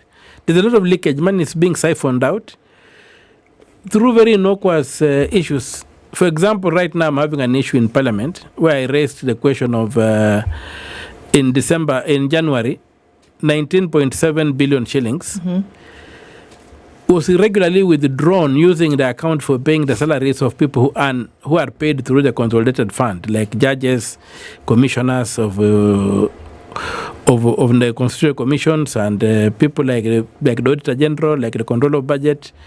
Now, from that account, the amount that was being paid every month was 301 million for that category of people. But in January, it was paid over and above by 19.7 billion shillings. So when I ask that question, and the minister comes back and says that, we were paying a guaranteed loan for Kenya Airways. Guaranteed loan for Kenya Airways. You look at Kenya Airways, it has turned back to profitability, doesn't need that guarantee. You go follow deeper, you find that the fund for paying those guarantees is not the salaries of judges and other people. You dig deeper, you find that even the money did not go to the banks that were allegedly gave the loan to Kenya Airways, but they went to a broker. So that already raises a red flag that this money was spirited out. So there's a lot of pilferage from the consolidated fund because the controls over the consolidated fund for me are not there. And that's why we need to get the treasury away from politicians and put it squarely in the hands of an independent professional who can run it like you would run a bank and make sure that any withdrawals are done by the law. So if you don't do that, then we are in a situation whereby we are likely to get this country so broke that it will have to collapse. We're still dealing with e-citizen issues. Yeah. How are accounts created outside the structures that are in place? Because money talks. Yeah. There is no way 100 shillings will move from one account to another account without following the trail. How are people getting away with creation of these accounts where money is diverted and we are not told whose are the account holders for these accounts, how much, when were these accounts opened, which bank, and who are the signatories to access those funds? How are people getting away with this? First of all, I must say that e-citizen is operated by some two gentlemen from Busia. They're the guys who came up with the whole thing. They're from your county? They're from my county. And I know them. They're letting me down. I say, Busia has got some very brainy guys who can use their brains badly. Yeah. So what happened that they were able to set up this thing. They did a demo to the government, and the IFC financed them to expand it as a project which could be given for running the government. And they were fully paid, and the government was given the capacity. But then now the operatives in the treasury, colluding with these young men, decided to keep them on board. In fact, I'm litigating against them in court. There's a petition. Against this young gentleman? Yes. I have a petition that has been in court for quite some long time. I think it's a 2018 petition. It was initially thrown to the commercial division. Then after about 2 years, again, it was brought back to constitutional division, and I think we are beginning to hear it in August, in September. But the issue is that other than the theft of the money, the 50 shillings charged per transaction is a lot of money that is being taken from the public. There's no justification for it. You go further, you find that, again, the president's hands are here. After we were pushing this thing so hard, and even the treasury, even the affidavit from the treasury, there was a gentleman in the treasury who did a very strong affidavit and gave a blow-by-blow account of how that e-citizen account should not be operated by private individuals, whatever. The guy was eventually removed from the treasury. But after that... For exposing that? Yeah, for exposing that. After that, and this affidavit is on record, after that, when President Ruto came in, a new company was formed by these people of e-Citizen. Wait, through which those two young men from Busia, so we have webmasters, yes, we have PesaFlow. They are behind all those things and you not trace them. So these are the companies that are known. Yes. That's those three companies. And most of and if you look at the directorship, if you lift the veil, you find that it's there's two guys and their employees who are coming up with all manner of companies, except for the last one where the president's hand is in, when he then gave an order that all transactions of government should be taken to e-Citizen. And that was after this other company was formed by him? Is that no, they formed this company and incorporated him. They formed a third company, which now receives the money. You know, you remember they closed down the, what do you call it? The payment, what do you call it? What's this thing called? Which pay bill? The pay bill. Yeah, the Safaricom pay bill. The initial pay bill that was gazetted was initially closed down. A new one was opened with a new company being recruited to do the work because the others, there were issues had been exposed. But it is the same guys who created the new company and incorporated the president's interests. And the president helped them by ordering that all e-Citizen, all government transactions should migrate to e-Citizen. So the thing became huge. But that's why now the files cannot be found. So how was he going to benefit? So the 50 shillings the 50 shillings that we are paying, so that 50 shillings is divided into these young men. To be shared by these other people. But now beyond that, it's emerging that they're even stealing from the money collected. And you see under the law, a private person cannot collect money for government unless it's unauthorized. Yes. So allow me to just double click on what you've just said, because what we see from the Auditor General's report is that there was an external account, and that account is not listed on Treasury books because there should actually be a list of the accounts that receive or pay out money for anything that is a public entity, in this case, which e-Citizen is. So why would there be a private account receiving and paying out money that has not been listed on the books? Just a question of disregard for the rule of law, disregard for the law. And that's why you are ending up with the whole thing, this fraud. It's a fraud scheme to siphon money out of the public coffers. So this thing of e-Citizen has no basis to be operated by a private individual. These people went and did a demo for the Treasury, how to do an online system, very bright young men. The Treasury looked at it. The International Finance Corporation paid them in full 70 million shillings. And they handed over the system. They were to hand over the system to the government to operate. But for some reason, there was collusion with the Treasury mandarins, and the system never changed hands. So it remained with these private actors who keep on morphing and changing company names.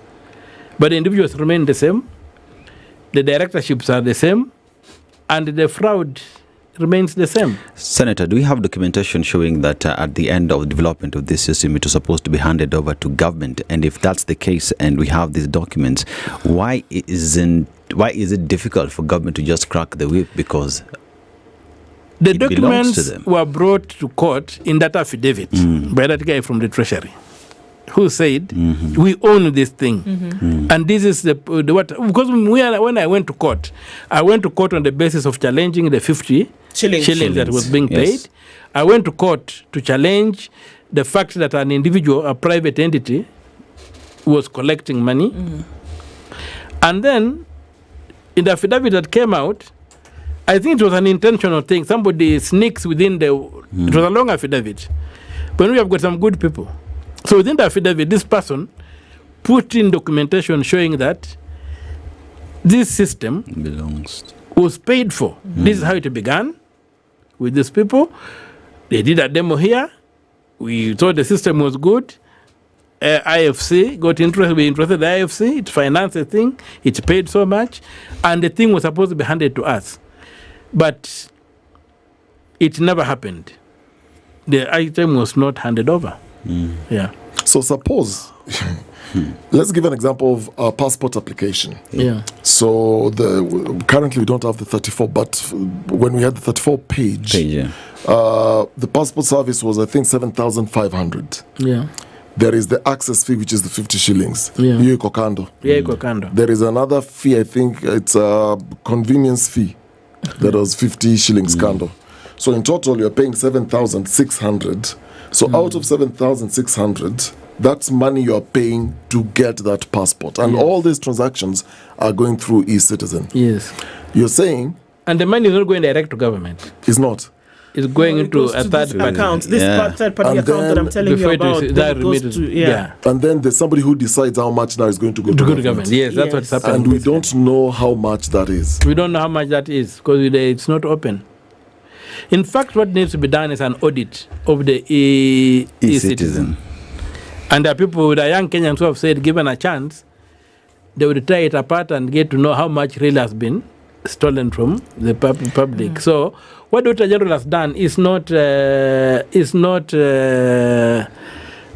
digital audit. I've looked at the books and the figures, but I've not gone into the system to check the algorithms that are running it there, because they could even be hiding what the Auditor General is determining. There could be much more money being hidden than what is being seen as being stolen from when you look at it from the paperwork.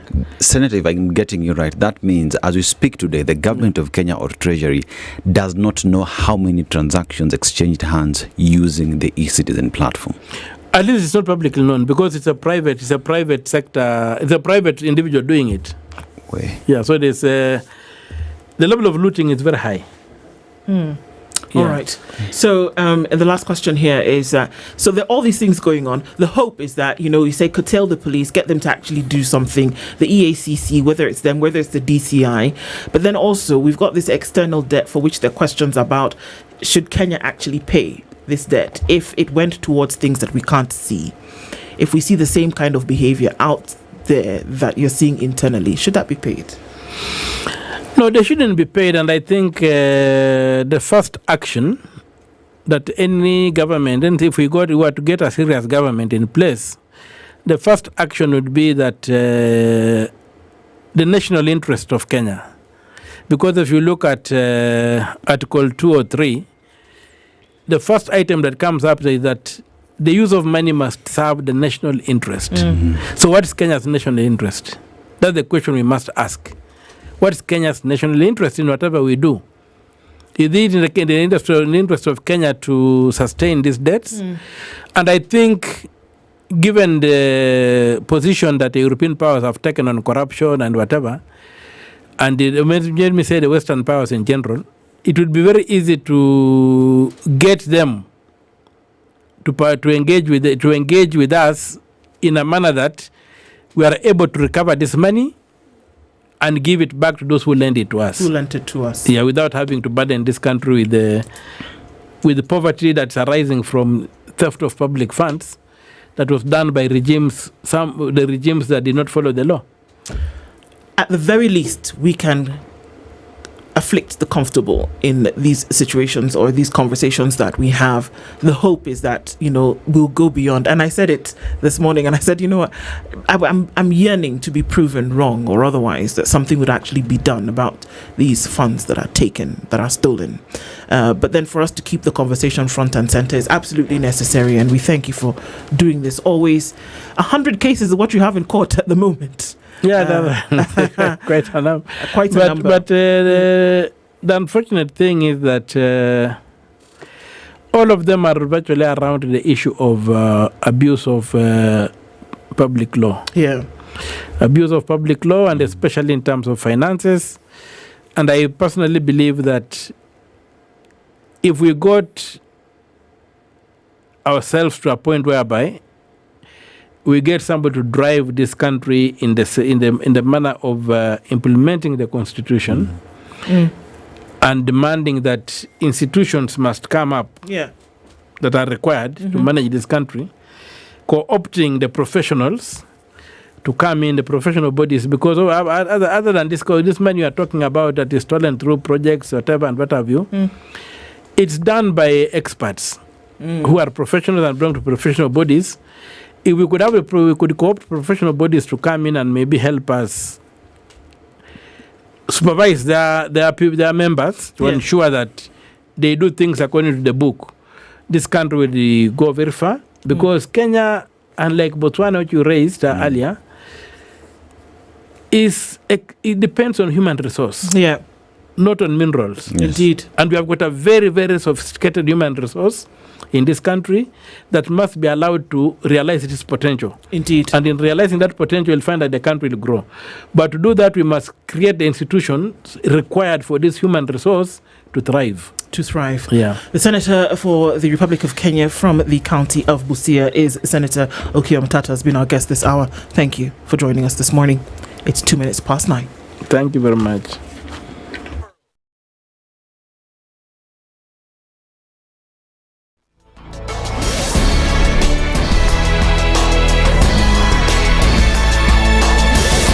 Good morning. This is the News Wire. I'm Lydiah Ubaga. The National Authority for the Campaign Against Alcohol and Drug Abuse, well known to us as NACADA, says that they've arrested a key suspect and seized illicit substances that were being distributed to minors. CEO Anthony Omerikwa says their enforcement team raided a suspected drug den in Bondeni, where they apprehended a lady who was found in possession of multiple rolls of cannabis and bang-laced cookies prepared for distribution. Omerikwa adds that investigations revealed that her husband is the alleged mastermind behind the trafficking ring that supplies narcotics to young children in the area. Kenya has recorded 2,933 road fatalities so far this year, with 80 deaths reported in just the past 4 days. Roads and Transport Cabinet Secretary Davis Churcher said his ministry has launched nationwide safety audits and inspections at accident-prone road segments to identify hazards, reconstruct crash scenes, and propose technical recommendations within 7 days. The CS added that legislative reforms are at an advanced stage to strengthen road safety laws on school transport, commercial vehicle operations, drink driving, vehicle inspections, roadside stations, and review of the Traffic Act. He further added that they'll be working with the National Transport and Safety Authority. The Independent Electoral and Boundaries Commission has announced November 27th this year as the date for by-elections in constituencies. The vacancies to be filled include the Baringo County Senatorial seat, as well as the Banisa, Kasipul, Magarini, Malava, Bere North, and Ugunja parliamentary and ward representative seats in 17 wards across the country. Some of the wards are Angata, Nanyuki in Samburu, Chemundu, Kapngetuni in Nandi, Chewani in Tana River, Fafi in Garissa, Kariobangi North in Nairobi, Kisa East in Kakamega, and Metkei in Elgeyo Marakwet. The IBC said preparations are underway for the elections to take place as scheduled. And the National Police Service Commission has assured Kenyans of a free and fair recruitment exercise. One of the commissioners, Edwin Chelagut, has ruled out fears that there'll be room for corrupt individuals being given an upper hand in the process. Sisi kama commission tuko na hii mchakato mpya ya kuhakikisha kwamba maneno ya ongo haitakuwa katika process ya recruitment. One, these regulations, kuna vile tutafanya vetting ya maafisa ambao wataenda kufanya shughuli ya kuandikisha wafanyikazi wapya wa polisi. So hiyo vetting ambayo itafanywa ni kuhakikisha kwamba we get people of integrity to carry out the exercise katika Jamhuri ya Kenya nzima. This event comes as a group of youth in Kisumu County led by Kevin Omolo have pledged to closely monitor the recruitment, allaying fears of cases of corruption. You know, sometimes the challenges that we face in Kenya is that the proponents of corruptions are actually the experts of the solutions or experts of fighting the same corruption. That is why we are here as youths, because you notice that the recruitment exercise is actually targeting the youths. And there has been a lot of controversies. There has been a lot of challenges when it comes to admitting the same youths to the police service. That's the News Wire. I'm Lydiah Ubaga.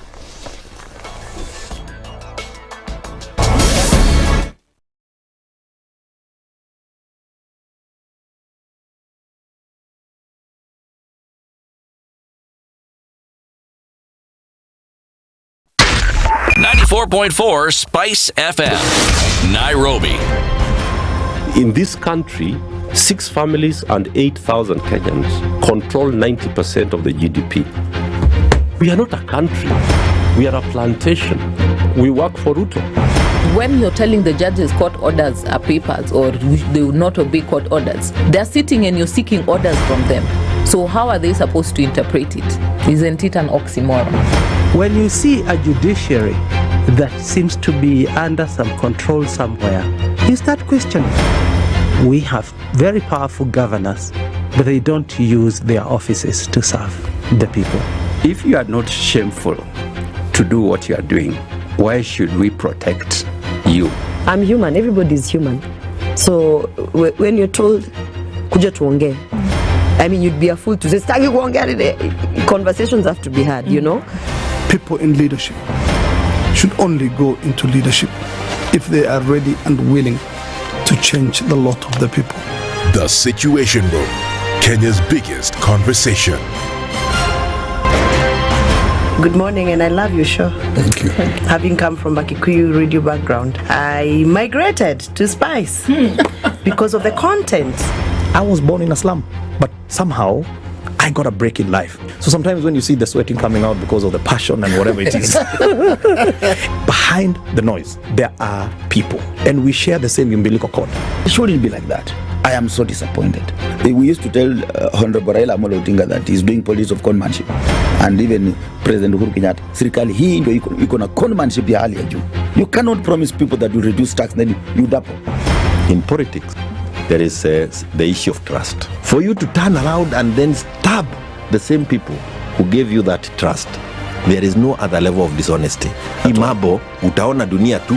The Situation Room, Kenya's biggest conversation. Mature, intelligent talk every morning. Spice up yourself.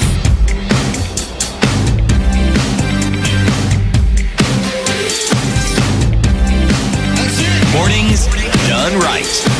94.4 Spice FM, It's 9 Nairobi. after 9 and into the final hour of Kenya's biggest conversation this Tuesday morning, the 11th of August. Like I said, a bit of a chilly one out there, but in here, we keep these conversations hot and we keep them ripe. So, as we are getting into one other one this morning, you've been keeping us connected.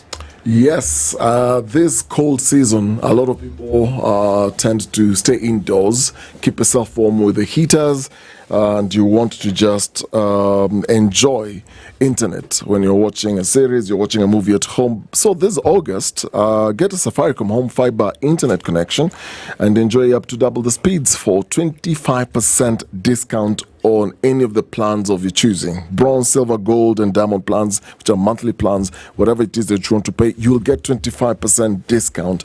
The welcome package comes with a free router and zero installation fee.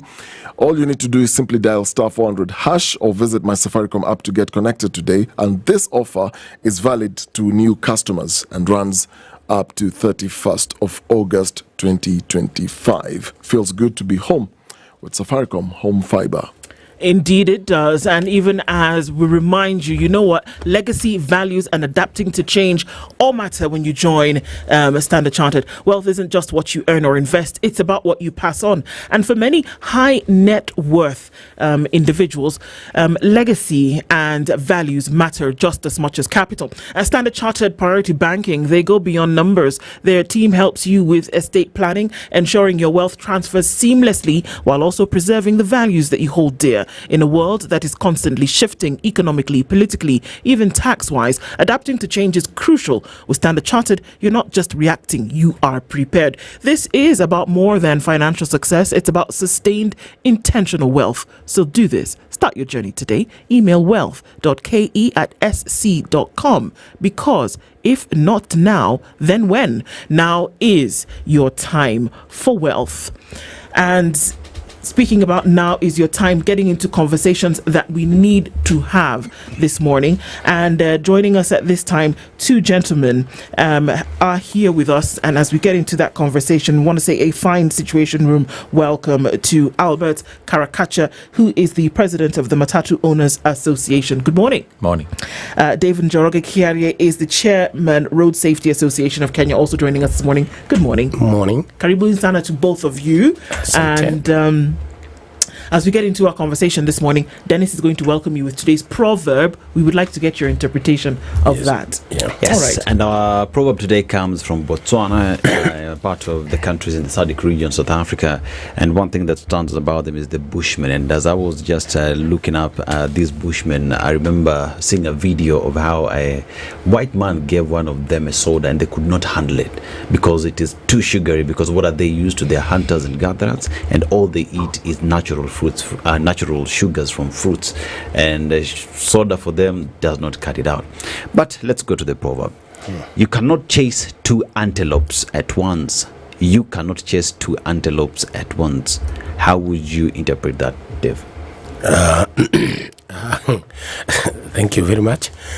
You cannot chase two antelope at once. Yes. That is a fact. Even in our saying, you cannot, if you are aiming on something, you must aim one. You cannot try to get both sides. In our culture, Kikuyu, we believe, we say a hyena had to die because it wanted meat on this side and the other on the other side. So it is you pursue one side. Thank you. Karakacha, would you interpret it? I will still interpret the same whereby as you are hunting, you cannot hunt two animals at once. So you have to follow one so that you can be able to achieve. Yes. All right. Let me give you some headlines that came out the last couple of days. And unfortunately, some of the things that we hear and see. Along the Narok-Maimahiu Highway, an accident involving a coach bus from Nairobi to Migori and other vehicles, several feared dead, with many injured, rushed to the Naivasha Sub-County Hospital. 35 people killed in 3 separate road accidents in the last 24 hours, 26 in Kisumu, 8 in Kajiado, and 1 in Kidimani in Machakos. This was all on the same day. And this is just this weekend, 3 days ago. We're not counting what happened on the Sunday itself in terms of that accident. Transit-related activities, 72 hours of wreckage is what it was being called. Naivasha bus train collision killed 9. Mwihoko air tragedy the weekend before killed 6. Kivimani killed 1. And unfortunately, the numbers and the pictures that we are seeing, absolutely horrifying in terms of what has been happening. And these are road accidents, save for the one in Mwihoko, which was, an air accident. But the rest of these are road accidents. Yeah. They're happening between private and public service vehicles. Yeah. And people are being injured in scores. Yeah. But more worrying than that is that people are dying that shouldn't have, that didn't need to. Yeah. There are hit and run accidents, there are full head-on collision accidents, there are drunk driving accidents. Going to church last Sunday, I personally witnessed 3. Now, when we want to ask the question in terms of what is happening on our roads, perhaps we can find the answers, and perhaps it can be a call to public to say, guys, we need to be careful. But then also, on the other hand, who are the actors in these conversations that we're having today? So these are the questions that we're asking. We want to thank both of you for being here with us this morning. Thank you. Let's start off with a question around really generally what is happening on our roads and how can we say we need to be a little bit more safe. Let's start off with you, Mr. Kiarie, and ask what's going on? What are we seeing from a road safety point of view? Are our roads safe? I would like to say our roads are not safe, and whatever is happening, the government is aware. So it's not something which is just coming from nowhere, because as road safety experts, we had told them that in 2 years' time to come, these things will start happening, and now it is happening. Because with road safety, it is about the laws to be followed properly and the actors to act the way it's supposed to be acted. For instance, I give an example. I was here another time and I said that people are getting driving licenses while they have not been trained. You can just get a license with 6,000, call, you get it. So we have so many drivers on our roads who don't know how to drive. And this is why you see nowadays we don't talk of matatus, PSV, causing accident. We are talking of personal vehicles. They are causing more accidents. And even most of these accidents you'll see it is a lorry, it is a personal car. Why? Second, I reported here, when I was here, I said, these vehicles, the lorries don't go for inspection. You pay 6,000 and your lorry is inspected. Money inspect your vehicle when it is at home. So what do you expect? These things are happening and we can see them happening. Business is being done by the actors. So instead of saving lives, we are talking of business. Even in NTSA itself, we have reported this. There is a lot of money. By that time I was here, I was talking of 1.2 million vehicles which had not been inspected for 2 years. And every vehicle, we were talking of 6,000. That is 7.2 billion, which is going to people's pockets every year. And when such things happen, and then we start saying accidents are happening, the government is aware. They know exactly what is happening. We've just come off the other hour talking about corruption and the billions in figures. Nowadays we've stopped talking about millions. The figures are in billions. Yeah. And we are having a different conversation about road accidents. And we are starting off with corruption right from the get-go. Yes. 1.2 million vehicles, 6,000. You're saying that these owners of these lorries don't need to go for inspection, although it's a requirement. No. They only need to make a phone call. Wewe ni aje? Kuna kalori kangu hapa kamchanga na kokoto, nifanyie hiyo maneno. Yes. Then you send the 6,000 to these persons. Yes. And then you just get it from the comfort of your home. Yes. That is exactly what is happening. I reported that and then I was followed by police and everything, so I decided to keep quiet. I used BBC came and you remember the report which was made by the BBC. They themselves took a vehicle which was completely unroadworthy. They could not even go with that vehicle at the inspection center. They had to tow the vehicle and the vehicle was passed. So we are talking of things which we know exactly what is happening. The police are following you to silence you or what? Yeah, of course. Dennis, you would be surprised, but there's this one time I saw a post on the socials, or someone just posting it on Facebook, how give me 15,000 shillings and I'll give you a license. And I saw someone a driving license. A driving license. You pay 15,000 and you get it at the comfort of your home without stepping into a driving school. How are you going to get on the road to drive if you don't have a license? I know how it works. You know how in the estates you get your uncle's or brother's vehicle. You just drive from point A to point B. A bigger corner. Then the next time you gather some confidence kidogo, you go use yes. So then you realize if you're going to a driving school, there's that whole process. And you can already drive. You can already drive. You already know, and most of the vehicles are automatic in any case. So there's no struggle. Gas brake. Just look forward, look at the side mirrors, then buy your license. Okay. So we are putting that on the road together with 1.2 million vehicles that have not been inspected. So we put that on the road, and then we also put so this 1.2 million shillings includes PSVs as well. These are just private vehicles. Not private. Okay. These are lorries. These heavy trucks you see. Only those ones. And the school buses, all those. Okay. Without even mentioning about PSV vehicles. Yeah. Okay. So then, Mr. Karakacha, when we are talking about add PSVs, add private vehicles where we have add all of that, over the weekend we see, unfortunately, the highest cases of these road accidents. From your point of view, what would be the problem as to why we are seeing this? Because it rises at some times during the year, whether you want to be superstitious or not, at some point during the year we see these numbers rising. What would be the reasoning for this from your point of view? Okay, the reason I think we can talk about corruption, what he's talking about. because when we come to the issue of safety, the police are supposed to be there on a daily basis to make sure that the people are adhering to the rules in terms of road safety. But you get, because of that bribe, they will just collect money. They don't care. And then when the accident occurs is when the government comes in very fast, which they should not do that, because they need to be there always. But what we are saying as an association, that we are supposed to control the leadership of the matatu industry all over the country, but you get there is a lot of interference in terms of politicians, whereby they give kidogo to those boys who are determining, and you get that majority of our drivers, we do not have a training school for the drivers, so you'll get that problem will still occur.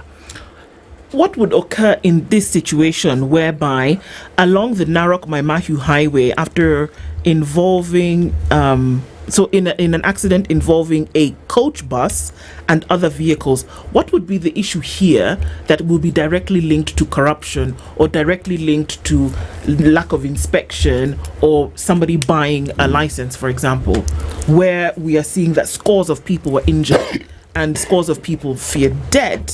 What would be the reason causing that? Overlapping, over speeding? I can explain that in a very simple term.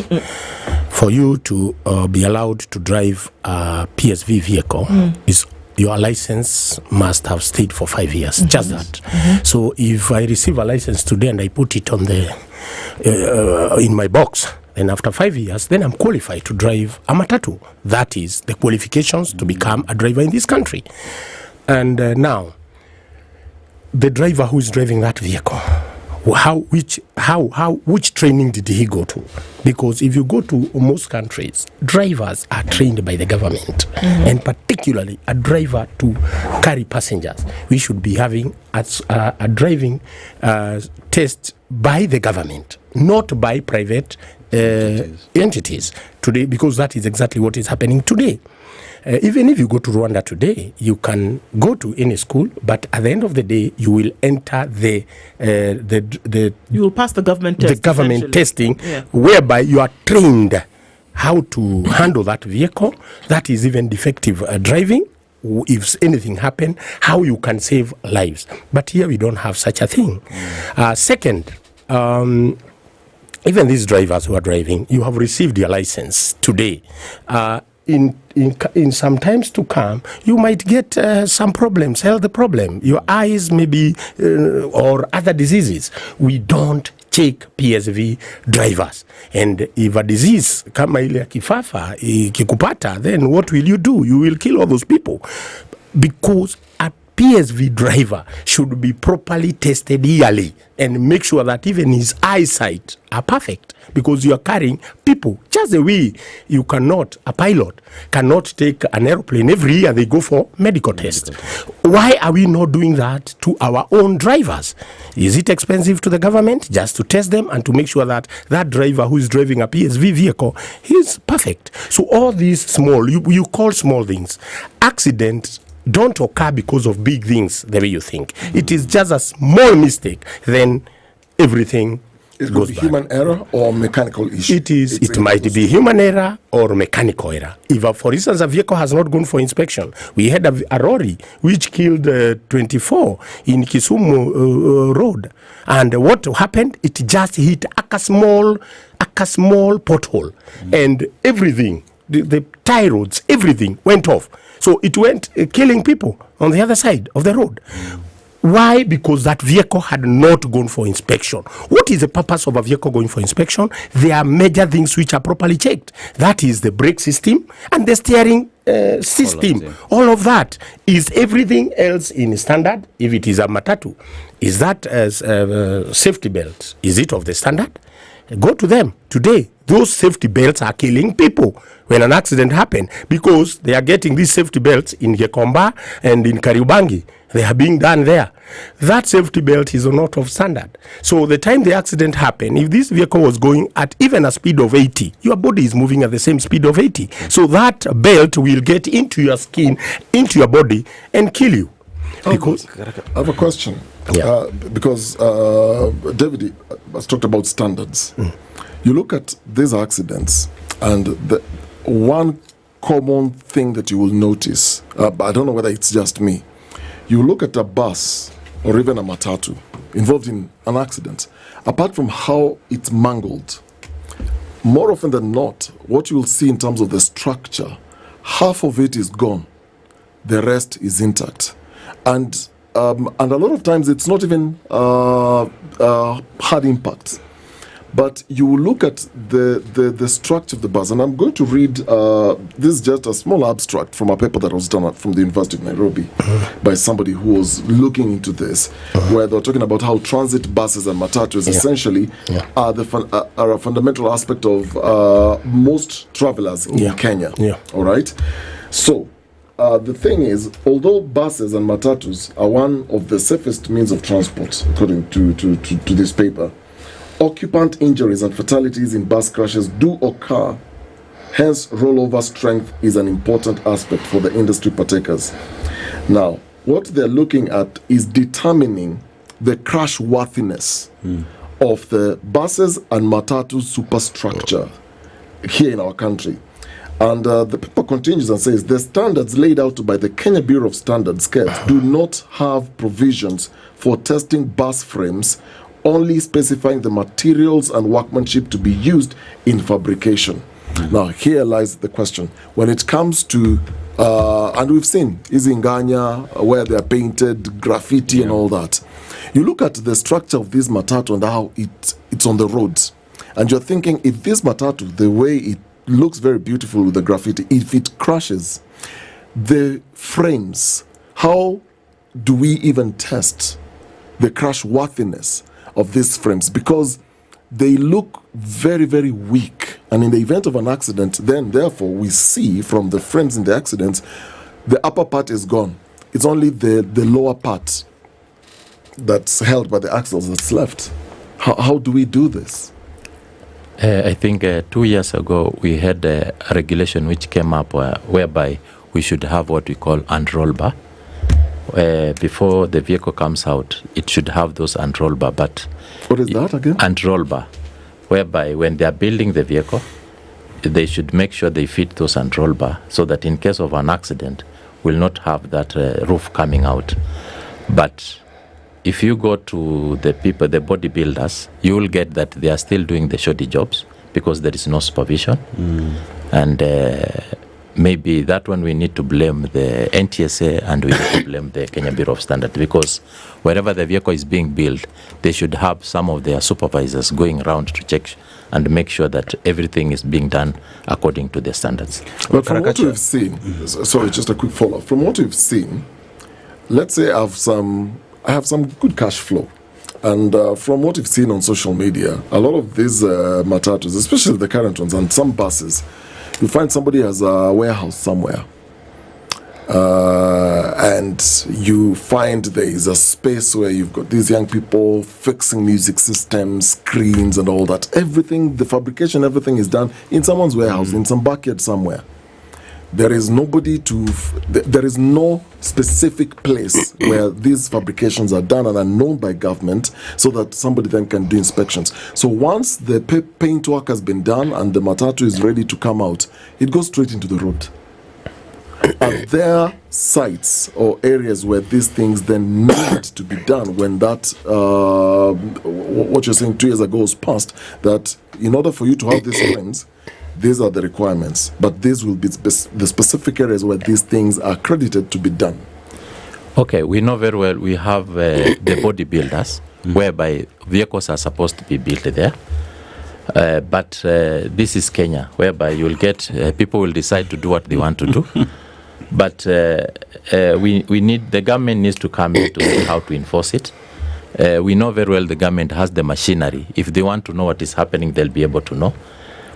So we are saying that the government must enforce the law to make sure that we follow the standards which are supposed to be there. Karakasha, I have the question, just a follow-up on what Dennis has asked now. Sure. Here's a question where there's the regulations that were given 2 years ago that are not being followed, but I'm looking at you as an association that registers matatu owners, right? Yeah. And here's a question where one would assume that every matatu that goes on the road has an owner who is your member. Yeah. And you as one would say, a body that regulates, say, matatu owners, do you have a provision that in every matatu that your member puts on the road, you have a department that goes to check if this body, this frame has met the standards that has been given by the government, so that it's not only a blame to the government, but that you as the Matatu Owner Association are equally playing your part to make sure that that provision is adhered by your members. Do you do that? Okay, what we can say that through the SACCOs, we have the provision by making sure that the matatu, before it goes to the road, the officials must inspect that vehicle to make sure it is worth going to the road. But you get that because of corruption, which is there, you will get kitu kidogo will mess up the whole, whatever is supposed to be done. Because we say that we are supposed to self-regulate our business. Now, it comes that you are trying to self-regulate our business, and you get, there is some interference in terms of policemen, whereby some of the policemen are the ones who own these vehicles. And you try to tell him that we have to make sure that the vehicle is in good condition. And because he's the boss there, he'll make sure that all what is supposed to be done cannot be done. David, how bad is corruption in this sector? Let me say, I was a part of the technical team in KEBS who came up with this standard of the bodybuilder, of putting those roll bars. I was part of the team. And I think we did that because we realized that most matatus are built on a lorry chassis. And a lorry chassis, all the time, if even it is a corner, that vehicle will go down because a lorry chassis is a bit higher than the bus chassis. But you see, even today, and this standard is there, we have vehicles which are coming with lorry chassis, which is very dangerous in the first place. And when we did this, we realized that for telling the matatu people to go and inspect, they can't. They are not experts.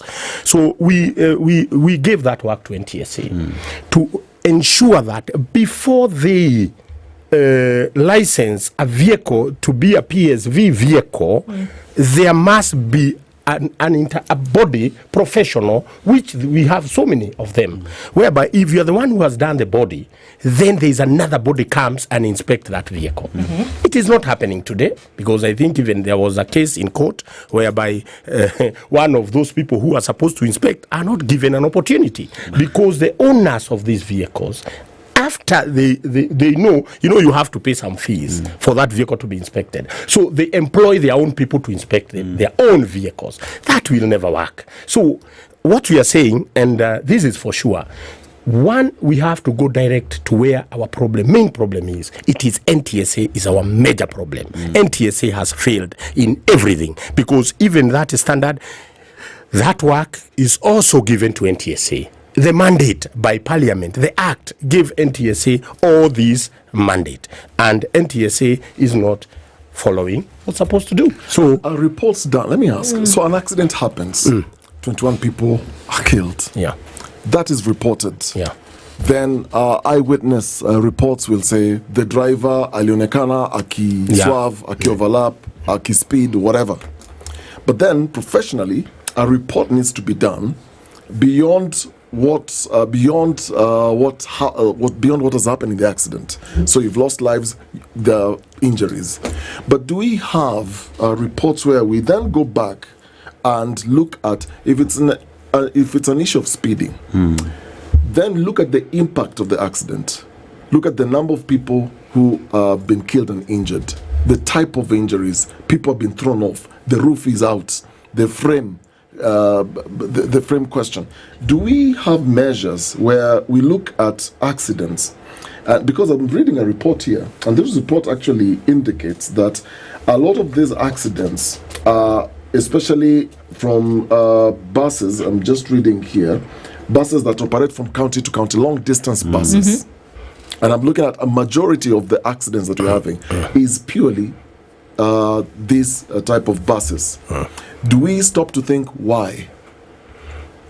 Apart from the driver getting is tired, but after the accident, you look at the wreck and you say, this bus with this kind of impact shouldn't look like this. There's another bigger problem. Let me tell you, the reason cabs came up with this standard is an Tulele bus, which killed everybody.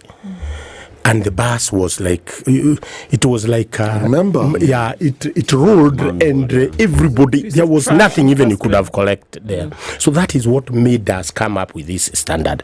What we are saying, it is not yet followed. In fact, even you see the seat you sit on, the bolt which hold that seat should go straight to the chassis.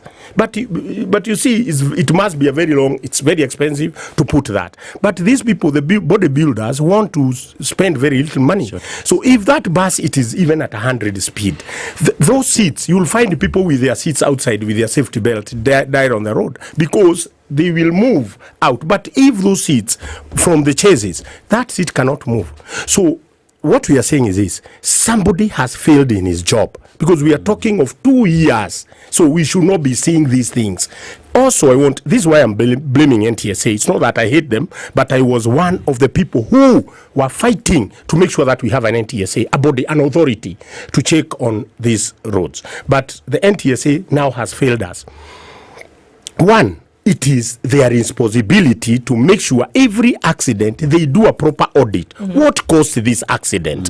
What was the cause of this accident? So that we can avoid another accident happening the same. So these audits are never done. They will just give stories that the accident killed 15 people, it was the driver's mistake, and the story is over. But we should follow deep into details. Who was this driver?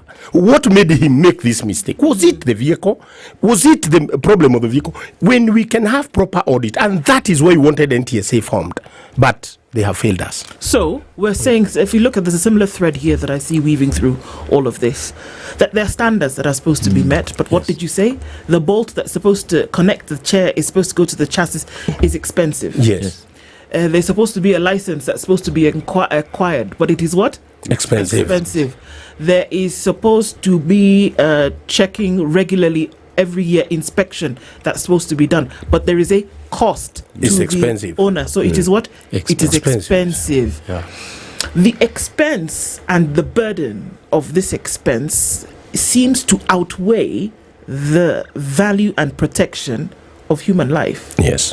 So for me, it goes beyond this money that people want to spend, and it goes to the regard for the vehicle and the money in our pocket that we don't want to spend in order to ensure safety, but the regard for human life and its protection doesn't even feature. Talk less of throwing it out of the window. It doesn't come up. Is that the case? We don't really care about the vehicles and the people that we carry in them to ensure that they're all right, or even if we're driving alone in the vehicle, we're not really thinking about the life. We're just thinking about the brick at what I need to do to get where I'm going, and the money that I'm going to earn from it, and the money that I don't have to spend. So have we lost it? To be sure, as you're saying, we've lost it because everybody is thinking about money. And I repeat again, and I keep on repeating, we think about what am I going to make? What money am I making? What am I going to save? And road safety, you cannot compare saving money to road safety because it is about life. It is. Yeah. Okay, what we can say, he's talking about the road safety, whereby within our business, we are in business to make money, but we are not in business to kill people on our roads. And what we are saying, what is making everything go haywire is about the corruption we are having. And we need to empower the owners in a good way, because you see, when it comes to the issue of the safety, like last year, association took over the road safety campaign the whole country, which we did it. And if you compare last year and this year, the accident it is becoming the accident has become high compared to last year. If you check 2016, we were working very closely with the NTSA, and I remember they invited us, we sat down with them, and we had a committee whereby we were going the whole country to see how we can help in terms of the road safety. I think we reduced the accident by 300 people that year. If you try to check the statistics, you'll see it. So what we are saying is, inclusion, we need to work as a team, whereby you get in NTSA, it becomes a problem when it comes to, can we come together to see how we can work as a team? The new minister, if you compare with the old minister, Mr. Murkomen could call us, but the new minister, it's very hard to reach to him. So what we are appealing to the government, they need to listen, and we should not be, when there is an accident, is when we are coming up trying to say there is an accident. We need to come up with a way of having a continuous road safety campaign throughout the year. Karakasha, away from the need to call the government to listen in, to have these discussions, I want to look at you as the Matatu Owners Association.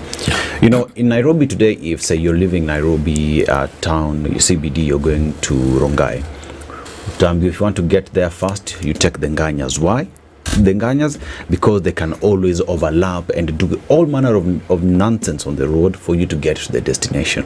And you look at any other Nganya on the road, and that is what they do. And these are your members, which brings me back to the question. When you hear these things, because every Nairobi resident knows these things do happen, you know it does happen. What is your responsibility in sitting down with your members to have a discussion with them? Okay, when it comes to the issue of Nganya, you know what is happening. And through the first family, you've seen the son there is the one who is trying to support the issue of Nganya. Is he your member? He is not our member. Okay. And to us, we are saying, I think the government needs to do something on it, because you get even those vehicles that does not have number plate. They don't adhere to NTSA rules. And I think we talked to the NTSA, it was last year. There is something which happened, and then after all, you hear the police are complaining. They are being transferred because of what is happening. But what we are trying to do as an association, we are talking to our members. We have a meeting whereby we normally meet every month to see how we can work as a team to make sure that we bring the road carnage down. What happens to people who flout these rules? On what day was it? What's today? It was Saturday, and I was in traffic behind a 42-seater, the 52, what is it, the Matatu, and there were easily 6 young gentlemen hanging on the side of this thing. And it was driving at breakneck speed, and it was just kept weaving in and out of the thing. The music was blaring. These gentlemen were doing whatever it was they were doing on the side of the vehicle. And I thought to myself, in the instant that one of these individuals will fall off of this thing, he's dead. Dead. The vehicle that was coming in from behind would have crossed with his head clean. And anybody else would have fallen off, would have been an accident, there would have been a pile-up. Any other vehicle that was coming in that direction would have hit him clean. There was death right there. And I thought, oh my God, that's scary. No sooner than had we left that one behind, there was yet another one with these individuals doing the same thing. So that's just one aspect of the accidents that we see. But what happens to individuals? What happens to businesses? Because the Matatu itself and the whole culture is a business. It's the vehicle, it's the individuals. I don't know what they're called, these people who are hanging around on the thing. Makangas. Those ones. And there's a squad or something. Sure. They do this whole business. This whole business is a circular economy right there as it's moving. But there must be rules that guide. And what happens when these rules are not adhered to? Is there some kind of censure? Is there some kind of behavioral? What happens? Can I explain? Because the fact that they, even now, I'm sure if we left this studio and decided to go onto the road just to see, we would see that kind of behavior happening. But we only start shouting and crying when there's an accident. But in the meantime, where the behavior is going on, we don't do anything about it. I think we have covered so many of these things, but I want to say very clear. That is the reason we had to push the matatus to have SACCOs. Yes. So that if you see such a vehicle behaving that way, you know that SACCO, you call the SACCO and the registration of the number, then the SACCO will discipline those people. But as he may do that? But let me explain. It was happening and it was very good. Yes. But now, because of what he has mentioned here, there are special people in this country who will buy their vehicles.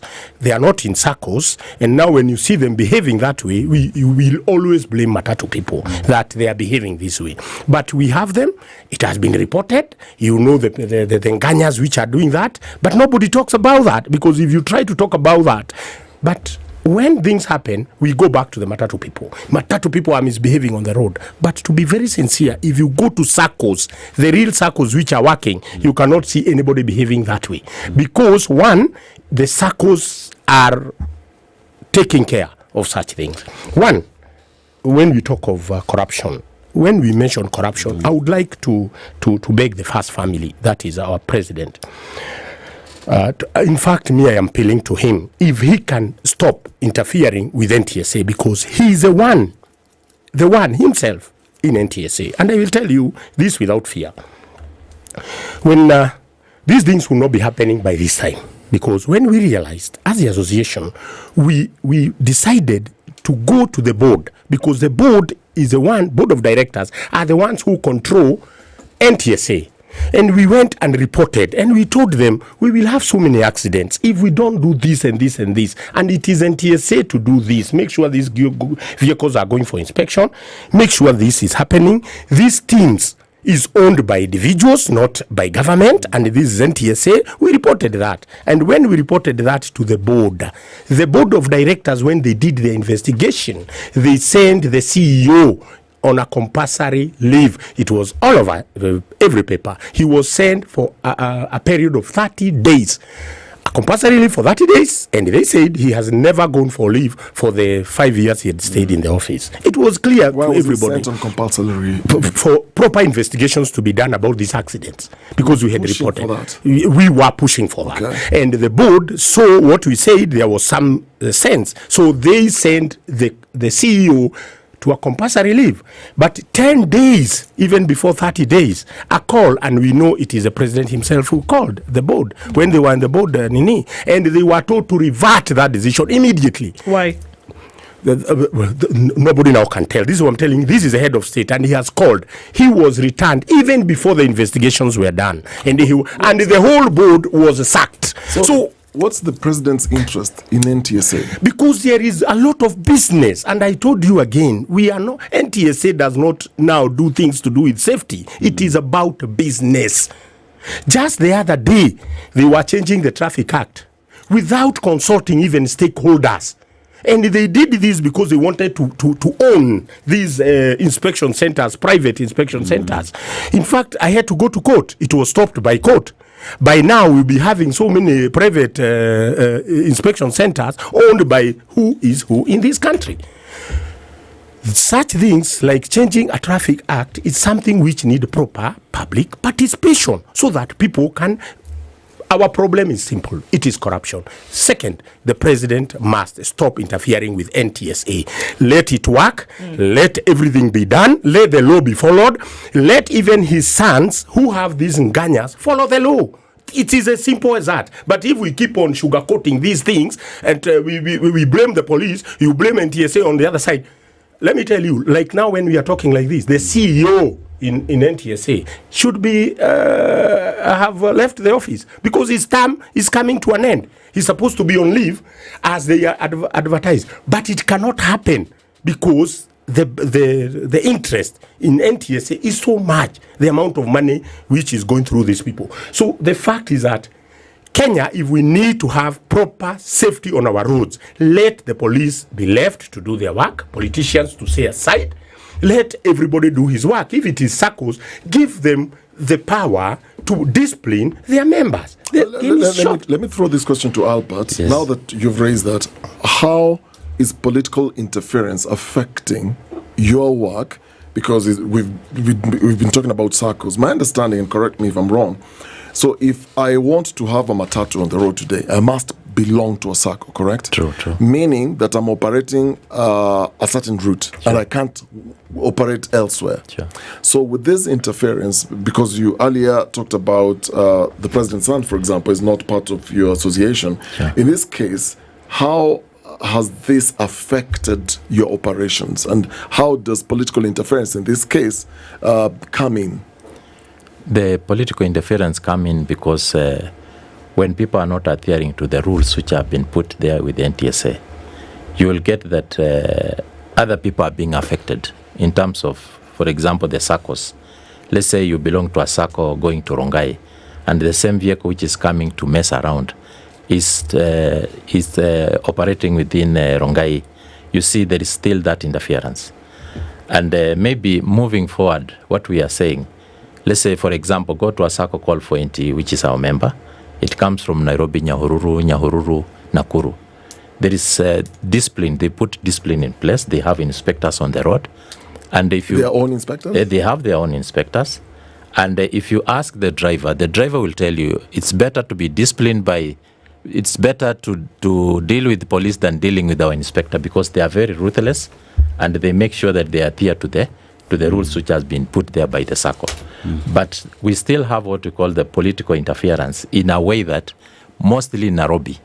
You can see what the mess we have in Nairobi. Compare Nairobi with other SACCOs like Nyeri, that is 2NK SACCO. There is a bit of discipline. When it comes to accident ratio, the ratio is down on the accident side. And they have so many vehicles. Like 2NK, we talk about 1,800 vehicles on the road. And if you try to check the accident, they are very minimal because the driver, they are well disciplined. So to us, what we are saying, the politicians should keep off from the business and let the professional run the business. Yeah, let the professional run the business so that from there, we are here to make money, but we are not here to kill people on our roads. David, here's a question where, you see, this country we're used to, every other time we are reacting to accidents. It has happened, we suspend SACCOs, we get vehicles off the road. It's when we're thinking of, there is an accident that happened on this bridge, we need to then expand the road and whatnot. Is it about time that as a country, like if you go to the US, there's always the MOT where every 6 months vehicles are taken for inspection.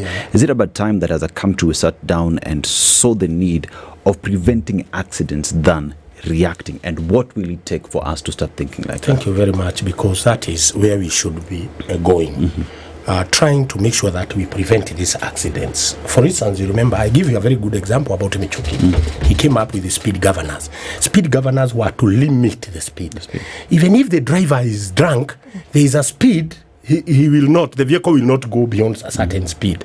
But the current one, they removed the speed governor. We cannot say there's speed governors on our road, because when you go on the highway and you are driving a vehicle, a lorry will pass you and then you'll be shocked. Because they brought what we call tracking devices to track the vehicles. And even they don't track. Tracking devices, they remove the speed governors. And when you go to the Act of Parliament, it is the speed governor or limiter which is in the Act of Parliament. But because of business and other interests, they removed that. So what we are trying to say is this. It is good to prevent, not to go and, like now when you put those tracking devices, yes, you will know the vehicle was on a speed, but already people have died. So what we need is to make sure that we prevent these accidents, and the measures are there. Let me tell you today that in Kenya, we have enough laws, policies, more than any other country in Africa. African countries are using our laws. They are coming here, adapting. Go to Rwanda, whatever they are using was developed in Kenya. Go to Nigeria, anything they are using, developed in Kenya. Go to Ethiopia here, they are using our standards. But as the owners of these standards, we don't want to enforce our own standards. And the reason of not enforcing, because when you enforce these standards, it is a bit expensive. It will be expensive. And people want to use shortcuts. And when shortcuts are used, that is exactly why you are seeing the things happening. So ask how are we going to get ask yourself, we have 290 black spots in the country. Why? These black spots, they are known. Why do we have to keep black spots in a country? And the government writes, Akimbao Pale, this is a black spot. And maybe it is just a design, a road design, we have engineers who can just design, little money is used, and that black spot is forgotten. Simple. So how are we going to get to reset? And I think that's that. You can have laws because the thing is that where laws exist in other jurisdictions, you don't have to beg people to adhere. Yeah. There is precedent that is set. There is, it's not even incentive that is given, but a precedent is set and people know that beyond this line you do not cross. You behave a certain way because the system demands, and that you have that thing in you that says, you know what, I'm just going to act right. We have people overlapping. We have people, driving vehicles on worn out parts. We have all of these things happening in the same ecosystem that demands proper behavior. How are we going to get to the place whereby, yes, there's government policy, there is this political interference that we talk about, which also has to be sorted out, but then there's also the behavior of the human being that needs to be brought into check. Can we do that? Or is it a difficult one to achieve? Okay, within the Matatu we can do it, and we've said about we have SACCOs, and the NTSA should let the SACCO discipline their members in case of an accident. They should be monitoring. They should just be there to give policies to the SACCOs to make sure that the SACCOs are adhering to the rules which have been put in place. What happens to somebody who, for example, if somebody is going to be censured, what happens to this individual who behaves out of turn? You see, to me, if you try to discipline, for example, the driver or the owner of the vehicle, you will get that he will take you to court sometimes, and he may even take you to NTSA and is returned there with the mess which he has done. But to us, what we are saying, when Mishuki was there, we talked about the SACCO, and we believe that if we work through the SACCOs and they are well managed, will not have those messes we have as we talk right now. If you go to the accidents which are occurring right now, he has talked about the personal cars are number one, followed by the border and the zebra crossing. When it comes to Matatu, we are number 4. So if you check, we can be better if the SACCOs can be empowered. We are not fully empowered. When it comes to the issue of empowerment, we've seen the government going around talking about empowerment.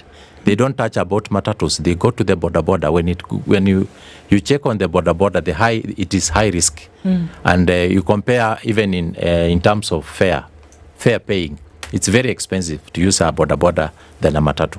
So what we are urging the government, they should sit down and see how to work very closely with these matatu SACCOs, so that we can be empowered and make sure that the mess which is there, training of the drivers, even the SACCOs can train the drivers. They can be able to put that discipline we are looking for, and we can be able to be there to make sure that the discipline is adhering to. Yes. And when you ask me, I say self-regulation. Not only Matatu, but even the border sector, they should self-regulate themselves so that they know we have a SACCO. Our SACCO, we have 30 motorbikes. So even a thief comes to that. Because now many people are using the border in a way of criminal things and activities, and we will continue blaming the border, and sometimes you realize that border belongs to who. So we have been trying to discuss with NTSA, but it has been a very big problem when we talk of self-regulation. If it is SACCOs, give the SACCOs the power. So that if somebody does something, the SACCO has the power to go and report that person to NTSA, and if he's summoned once, the mistake will never happen again. But you're hearing Albert saying that they do that. But this same person goes to NTSA because either is a politician or is a big person, and this same person they're trying to discipline as a SACCO is out the next day. That is exactly what is happening. That's what I'm saying. Self-regulation, it is not happening because of the political interference. And again, we don't have that goodwill of the government. Remember Kibaki's time, there was the goodwill of road safety. He had Michuki in place. He was himself. An accident happened, you could hear the president himself saying something. All these people who have died, our president have not even said a word. When you talk about the CS, he's still talking about putting, what do you call this thing, collecting money, tolls on our roads, while people are dying. But instead of thinking, everything is thinking about money. And there you go. He has not even discussed about 100 people have died. It is his ministry where he should be resigning as we are talking, if it is in another country. Indeed. But he's talking about toll toll, we must put toll there. Money. So that's that's a problem we have. And as we come to the end of this conversation, we then must ask that when will we then look at the value of life over money? And those are questions because lives are being lost, but money is being made the star. Those are questions we ask. Those are the conversations that we have in the Situation Room. We want to say a big thank you to Albert Karakacha and David Njoroge Kiarie for joining us in this morning. We won't stop. We need to continue shining the spotlight. We'll keep talking as we do right here on Kenya's biggest conversation at 10:10. Thank you for being with us this Tuesday. We'll talk again tomorrow, God willing. Have a wonderful day. Thank you.